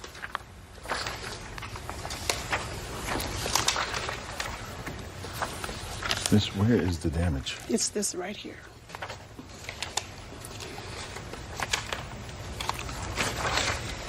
Back up here. I'm going to give you a lesson that hopefully is for the rest of your life. You either lied to me today, or you lied to the police when you spoke to them. Do you understand? Yes. Because you couldn't have told the truth both times, because you told the police that you kicked the car. And you even told the police why you kicked the car. Do you understand? Yes. Do you remember telling the police why you kicked the car? No. You told the police that you kicked the car because Brown called him a little boy. That's a quote from the police. So either you were lying to the police or you're lying to me. You want to tell me which one it is? I lied to the police, because that's not a good thing to do. It's not a good thing to lie to anybody. How's that? Now you can go sit down. First of all, Miss Brown, I actually don't understand the whole problem with young people playing in the street or playing on grass or maybe dropping a ball on your front lawn. You actually stole his property. No, ma'am. No, I'm telling you, that's not a question. Oh, it is? That's not a question. That's what I'm saying to you. When you deprive the owner of property of their property. Yes, ma'am. And you do so with any sort of restraint, and you did so by taking, just listen to me. Yes. That's the law. May I speak to that? Again, this is not the first time.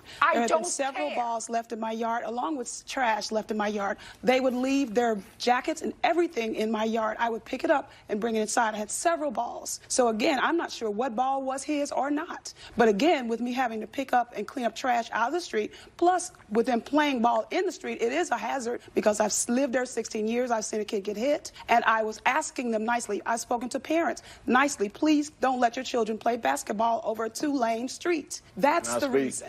No.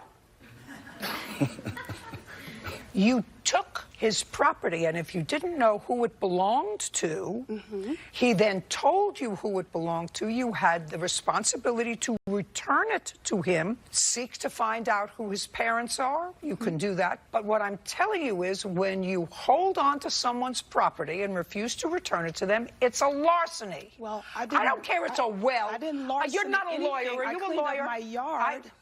Are you a lawyer? No, ma'am. I'm telling you, it's a larceny. It's the same thing. Let's say it wasn't a basketball, and it was a 4-carat engagement ring that you found on your lawn. Yes, ma'am. And you took it, and you took it inside. And the person said, oh, gee, I know I dropped it. It had to be a 4-carat engagement ring. And you said, yes, I do. It was on my lawn, and you can't have it back. But I had several balls.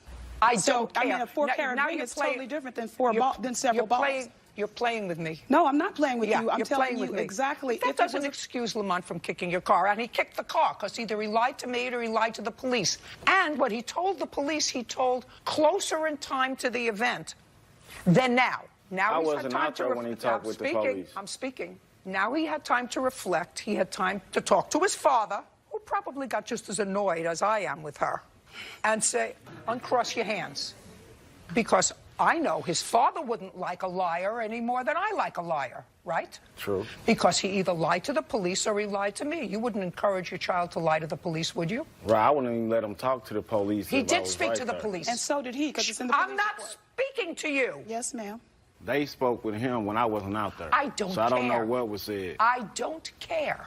Your responsibility as a father is to say to your son, if you told the police the day of this incident that you kicked the car because she called you a name, and that's the truth, you have to stick with that story. I'll take it up with Miss Brown, but you don't encourage it. Great. Now I will see an estimate of what it cost to fix your car. I never seen the car, seen the damage. How you know the damage wasn't there before that? How do I know the earth is round? For real. Judge Judy continues in a moment. And later today, She actually said she would be available, but that I would have to start the process all over again, that my funds were non-transferable or non-refundable. That's ridiculous. No, it's not ridiculous. Listen. Yes, ma'am. real cases, real people. Judge Judy. Cheryl Brown says neighbor 11-year-old Lamont Turner kicked her car after she took his basketball. You don't understand what I'm saying to you. I think that Miss Brown is 100% off base. They're kids. They're playing sports in the street. They're not doing anything bad for society. They're not doing anything illegal. They're playing basketball. That's what they're supposed to be doing at age 9 and 11. So I have no sympathy for her at all. You get that? He can't kick her car. That's not the response to something that you don't agree with. He goes home, he says to his father or to his mother, this lady down the street has her house and you say you have my son's basketball. Tell me what the problem is. Do you understand how civilized people take care of their problems? And if you condone your son kicking her car in response to her bad behavior, that's inappropriate teaching. You got it? Judgment for the plaintiff in the amount of $700. We're done. Thank you. Parties are excused. You may step out. My kids ain't the only kids out there. There's a gang and a lot of kids in the area, so... It's definitely about principle because he learned not to lie. He say he ain't do it, and that's what I'm going with. He should actually have told the truth at first, but I don't think we would have been here. Peace. Everything is done and over with. I hope for peace in the neighborhood, too. And now, the next case. All parties in the matter of Butler versus Clark. Step forward. Makeup artist Alexandra Butler is suing Maisha Clark for a false chargeback on PayPal. How long have you been a makeup artist, Miss Butler? About 10 years I've been a makeup artist. And when did Miss Clark contact you about doing makeup for her wedding, for the bridal party? She reached out to me May 11, 2016. And when was the wedding scheduled? It was scheduled for June 2nd, 2017. More than a year later. Yes, ma'am. And you entered into a contract with her? Yes, ma'am. Do you have a copy of that contract? Yes, ma'am. I'd like to see her. Yes, I do. I'd like to see yours as well.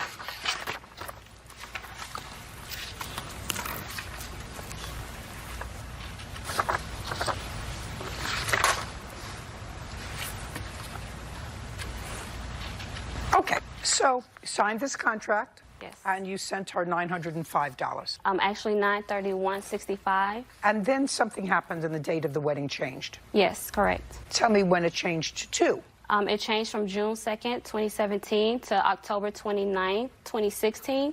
We had experienced a miscarriage, so we decided to move up the wedding to start our family. And you called her? I emailed her. When did you advise her that you were moving the date? September 15th. And what did she say? I asked her if she would be available the date of October 29th, 2016. Well, that's a short window. Yes. So she wasn't available. She actually said she would be available, but that I would have to start the process all over again, that my funds were non-transferable or non-refundable. That's ridiculous. No, it's not ridiculous. Listen. Yes, ma'am. Judge Judy continues in a moment. In the invoice that she paid, which is also another contract, it states that No. the deposit is non-refundable or transferable. Don't tell me what it says. Show not. it. She's not going to be successful. Real cases, real people. Judge Judy.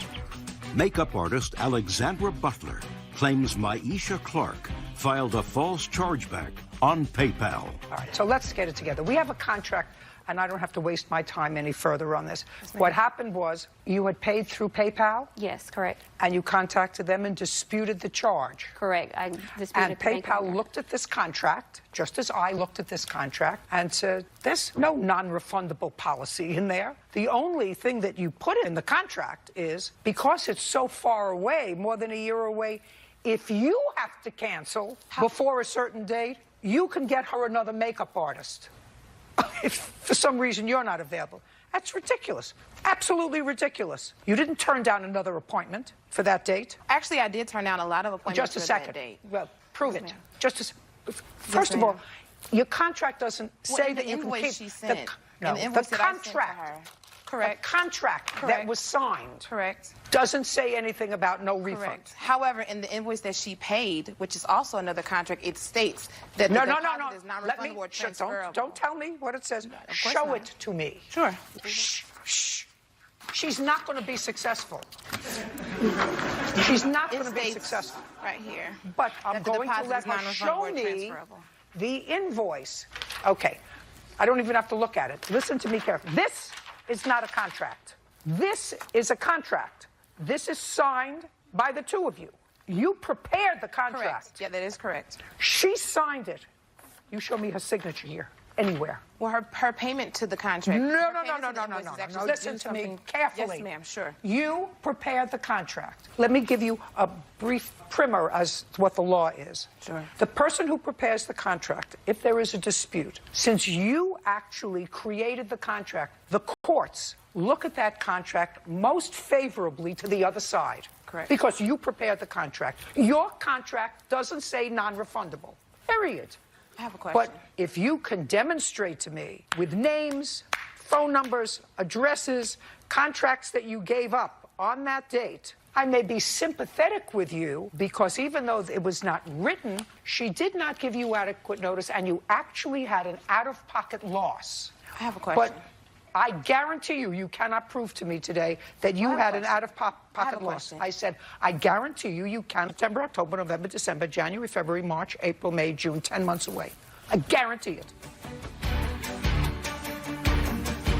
Judge Judy continues in a moment. Closed captioning sponsored by. Have you been cheated?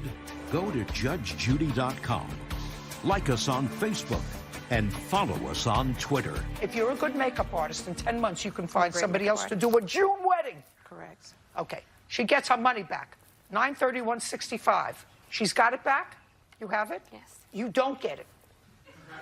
Because it was taken out of your PayPal. Well, that doesn't make sense to me, only because the invoice that was paid, it was an understanding through her because it Just a states second. that. Don't tell me what she understood. You're trying to ask me to view the operation of her mind. I don't have to do that. You have a contract. It's a written contract. It sets the terms of this agreement. Nowhere in the agreement does it say the contract has a non-refundable deposit on the day that it's paid. She paid you and then got an invoice. You lose. You don't get the money back. Redo your contract. Put in your contract that somebody signs that this is a non-refundable deposit for this particular day. And if at any time you cancel, you lose your deposit. That's what's said in the contract part of the invoice. It says policies I on don't the invoice. care what it says. It Your says policies on policy. the I don't invoice. care if it says that this is your religion. I don't care if it says that this is what your mother taught you or your father taught you. This is your contract. This is not. Okay. Good. That's a receipt? Good. You don't get your money. Bye. Parties are excused. You may step out. Judge Judy continues in a moment. And on the next Judge Judy.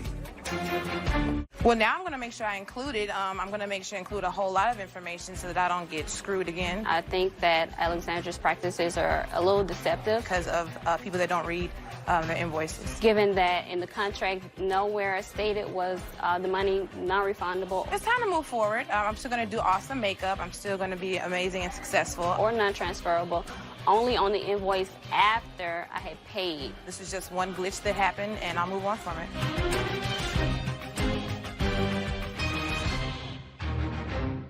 After you had this argument with your brother on the phone, he vandalized your house. This sister found it. The TV was cracked, and you can hear and see the water dripping from it. A friend witnessed it. Explain to me what you saw him do to the tires. Took the knife and poked the tires. Flattened her tires. Yes, ma'am. But brother denies it.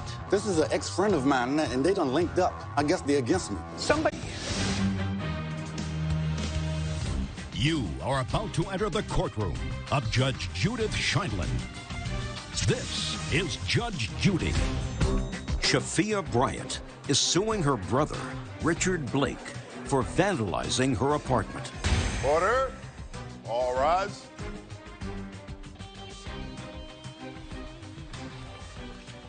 It's case number 405 on the calendar, the matter of Bryant versus Blake. Thank you. You're welcome, Judge. Parties have been sworn in. You may be seated. Ladies, have a seat, please. Mr. Blake, I'm going to ask you some questions first. Plaintiff is your sister. Correct. And I assume that you had, prior to the 18th of December of last year, a good relationship with her. Yes. Because on the 18th of December, she let you use her home to make a party. No, we ate crabs at her house, but we didn't have a party. Who ate crabs at her house? Me and my kids. It's just you and your children. And her best friend. But she wasn't there. Correct. Okay. So you and your children, how many children? 2. And a friend of hers? Yes. Oh, you said in December, this is what you said. In December, I hosted a crab dinner at her apartment. So I assumed it was, when you say I hosted, I usually don't put it that way when I have 2 of my kids over for dinner.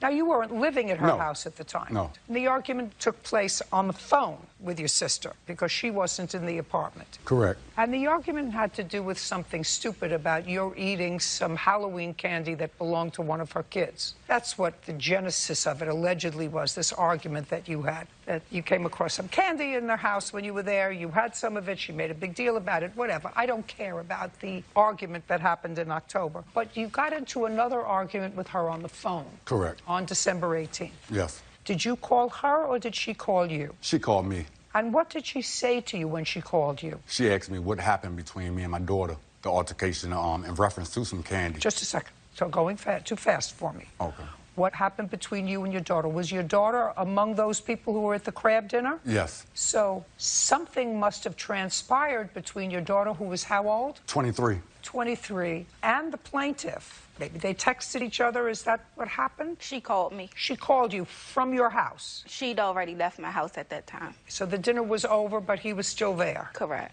Is your niece here? No, she isn't. Okay. And you had a conversation with your niece? Yes. And then you called him? Correct. What did you call him to talk to him about? The altercation between him and my niece. What did you have a fight with your daughter about? The fight was is reference to the candy.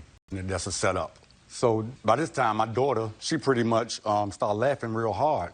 So I asked her, I said, why you laugh like that? Do you know about this candy? She said, yeah, you ate all the CJ Halloween candy. I said, so do you believe that? So she would never answer me. She would never answer me. I said, do you believe it? She said, it's not that serious. I said, well, your aunt thinks that it's that serious. I'm asking you a question. So she got mad. She was already frustrated because my grandbaby was crying, and she was texting back and forth. And something else inspired her to, to come at me the way she did. So by this time, I said, come on, let's go, let's go. She grabbed the baby and was ready to leave. And so my son and them, I just stood up and I told her, come on, get out of my sister's house. Come on, right now. So you threw her out of the house? No, she was already leaving. I didn't know, throw. but you said, come on, get out of the house right now.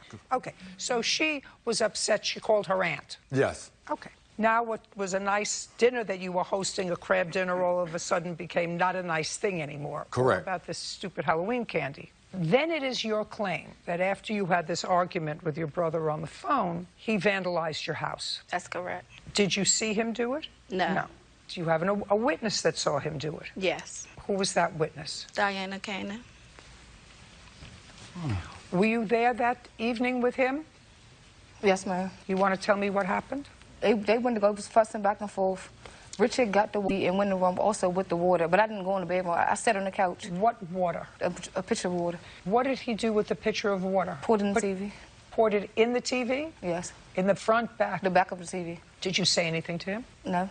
Why? Because he was already enraged and had anger, was fussing and stuff, so I didn't say nothing. Did you leave the house? No, because he was my ride. So you rode home with him? I actually didn't go home until after he flat her tires. After he what? Had flat her tires after that. Flattened her tires? Yes, ma'am. So you didn't go home with him? After he flattened the tires, then I went home. He took me home. Explain to me what you saw him do to the tires. He got out of the car, took the knife and poked the tires. Flat 3 tires. Her tires? Yes, ma'am. Did you ask him why? He said because she had sent him a text. They were texting back and forth. I guess whatever she said on the other end of the text messages had him highly upset and he was enraged, so he spazzed out. Do you have those text messages? No. I deleted everything, all the communication between him and I out of the phone. What did you find when you got home? I got home maybe 20 minutes after my phone conversation with him. I found that my front door was left open, propped open with the chair. The TV in the living room was cracked and you can hear and see the water dripping from it. The TV in my bedroom was knocked off the stand and water was poured into that as well. And what about your tires? It wasn't until after the police left and I went to leave my house that, yes.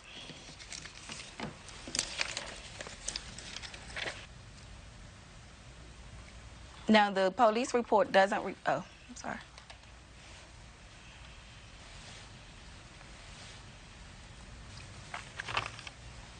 I'm listening. I'm listening. John, when I left the house, Diana was still in the house when I left. She didn't leave with me. I left by myself, and once I got off the phone with her, I just left. I was so mad and upset because she was intoxicated. She's a belligerent, so I just left. I was very upset, and I left. I never did none of these things that she's saying that I did. I left out of the house. And then as far as tires, I never knew. A friend of mine called me and asked me about this situation. I never knew that damages and stuff was done at her house. So that's she never called me and said anything about no damages or nothing. This is an ex-friend of mine, and they done linked up to be best friends, and I guess they're against me. Listen, sir, on the 18th of December, you had a furious argument with your daughter, and it was all about plaintiff's son's Halloween candy. Whatever frustrations you had at that time are consistent with the vandalism that happened in her house on that night, because this report was taken that same day. So what you're suggesting is that some elf, pre-Christmas elf, came down and destroyed the 2 televisions. Somebody else did it. I don't know who did it, but Deanna was still left at the apartment. She could tell you better. It wasn't me. I didn't do it. I was gone. Anything else? Anything else? No. Judgment for the plaintiff in the amount of $1,500. We're finished. Parties are excused. You may step out. Somebody else vandalized. She lived in one of the Extremely frustrating. dangerous neighborhoods in D.C. Anybody could have done that. Because that's my brother. She already stated that I left the door open, which is true. Shocked. Because I was upset with her, but I didn't vandalize it. A war zone. But from my understanding, she don't want one with me, but I want one with her. I understand. Want her to know I love her. I'm not sure right now. And now, the next case. All parties in the matter of Mitchell versus Lawson. Step forward. Nathan Mitchell is suing his former friend, Matthew Lawson, for stealing his cat and giving it away. Mr. Mitchell, it is your claim that the defendant gave away your cat. You want to be compensated for that, along with a lot of other things. You know the defendant because you both are truck drivers, is that correct? Yes, ma'am. You drive for the same company? Not anymore. Did you at the time that you made this arrangement with him to watch your cat? No. So you became friends at a company and then you moved on. Who left the company? Matthew. Okay. There came a time that you wanted to go to visit your fiancée. You were going to the Philippines. Yes, ma'am. For a 3-week period. Yes, ma'am. From when to when? April 10 your cat for those 20 days. Yes, ma'am. You originally hired somebody, according to what I read, but that person backed out. At the last minute, you needed somebody to take care of the cat, and you contacted Mr. Lawson. Yes, ma'am. On what date did you contact Mr. Lawson? April 8, 2016. And he agreed to take the cat. Yes, ma'am. And you agreed to pick up the cat on May 1st or May 2nd when you returned. No, we made an agreement for him to bring me my cat. Or to bring you your cat. On what date? The agreement was May 7th. Well, that's much after you returned. Why May 7th? May 7th was because I'm a truck driver. I just came back from the Philippines, and I didn't have a truck at the time, and my cat was traveling with me over the road. So Matthew and I, we were in communication the whole week. Just a second. No. You were going away from the 10th to May 1st. Right. According to your complaint, that's what this whole issue is about. According to the complaint, you paid him $200 to watch your cat while you were in the Philippines. Right. But you came back from the Philippines on May 1st. May 2nd, I came back. No, you were going, you said, from April 10th to May 1st. Okay, I'm sorry. May 1st is when I landed at Tom Bradley International Airport. I missed my flight, and I had a next flight the next day. Okay, so you missed, Phoenix, just a Arizona. second. Yes. So you missed your flight. Yes. And came back the 2nd. Yes, ma'am. And Did you notify Mr. Lawson that you missed your flight and you were coming back on the 2nd? In the flight, and I didn't have a charger at the time. So when I came back to Phoenix Sky Harbor International Airport, they have a cell phone port where you can actually charge your phone up. And that's when Matthew and I started our conversation. On the 2nd? Yes. And do you recall what that conversation was? Yes, I do have the chat logs. Go ahead. Tell me what you said to him and what he said to you. Our conversation was he welcomed me back to the United States from the Philippines. That whole entire week, we were making... Not the whole entire week. Okay. All I want you to tell me is what was the conversation on May 2nd. Now you're home. So I want you to tell me, because he has a different story. Right. Okay. Okay? Yes. You're back a day late, and you call him a day late when you get a port to plug in your phone, and you say to him what? And he says to you, he's going to tell me a different story. Whoever I believe wins this case. Do you understand? Yes, ma'am. Judge Judy continues in a moment. You're a responsible pet owner, and somebody is doing you a favor. I don't care if you have to walk there. You walk there and get your cat. Your Honor, he agreed. Just a second. How did your cat get to his house? Real cases, real people. Judge Judy. Nathan Mitchell says former friend Matthew Lawson stole his cat and gave it away. Matthew had lost wages. Now, you're back a day late, and you call him a day late when you get a port to plug in your phone, and you say to him what? And he says to you, he's going to tell me a different story. Whoever I believe wins this case. Do you understand? Yes, ma'am. Go. I came back May 2nd.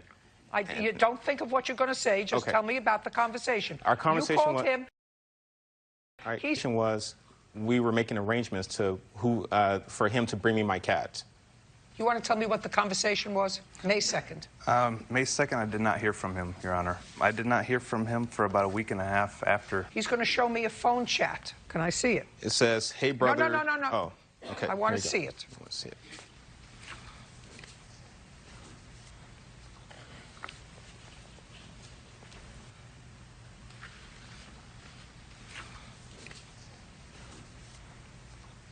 I got the whole thing.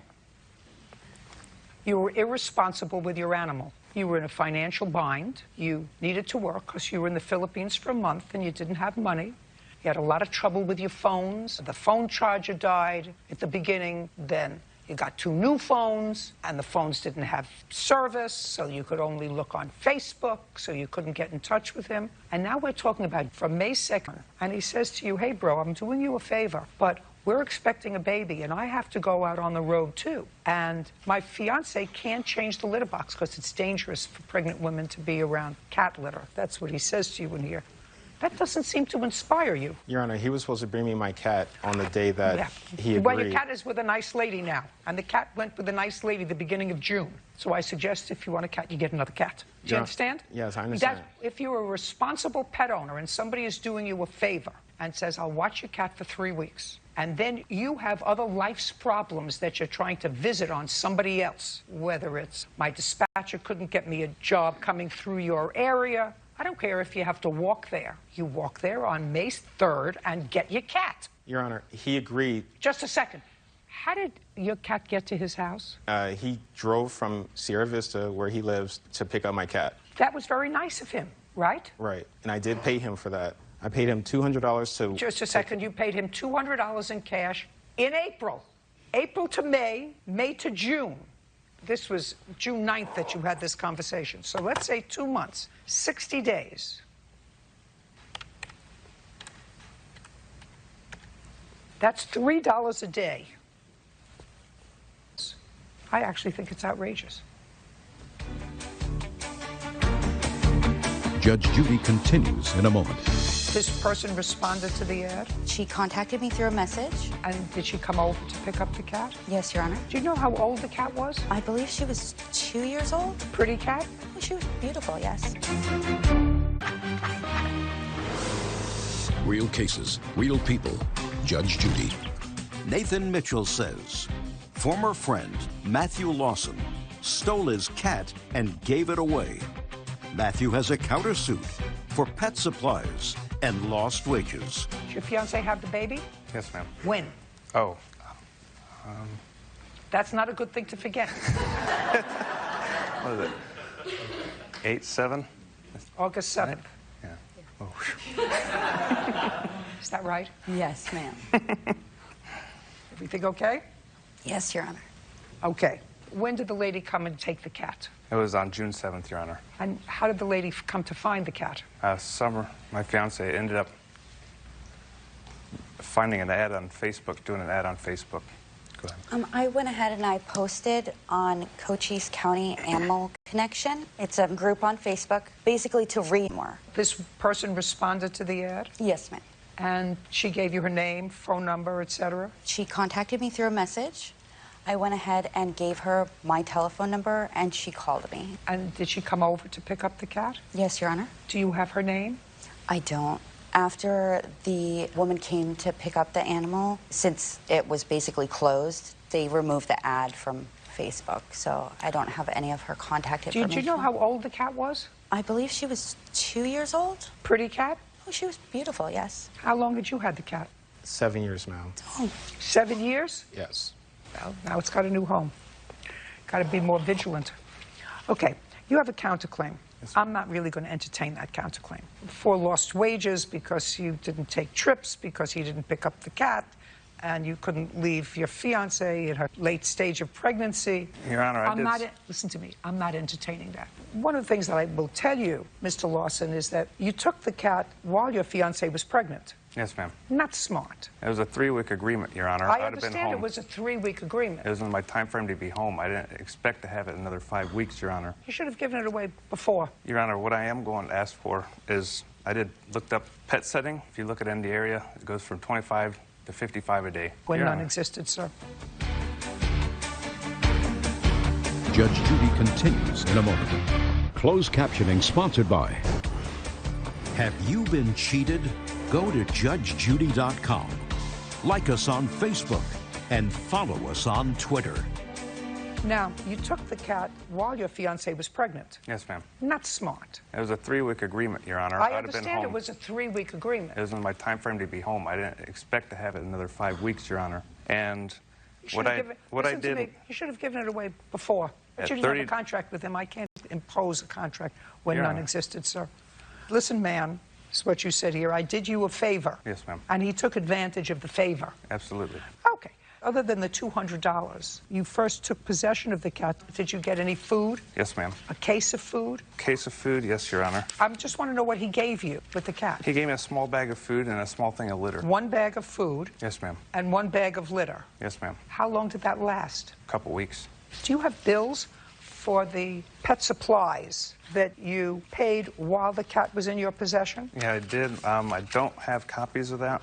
Well, what I did do was screenshotted here the prices of them. No, I don't want to see prices. I need bills. I don't have the bills on it. Your case is dismissed, Mr. Thank you. Your Honor, one more thing. May I show you?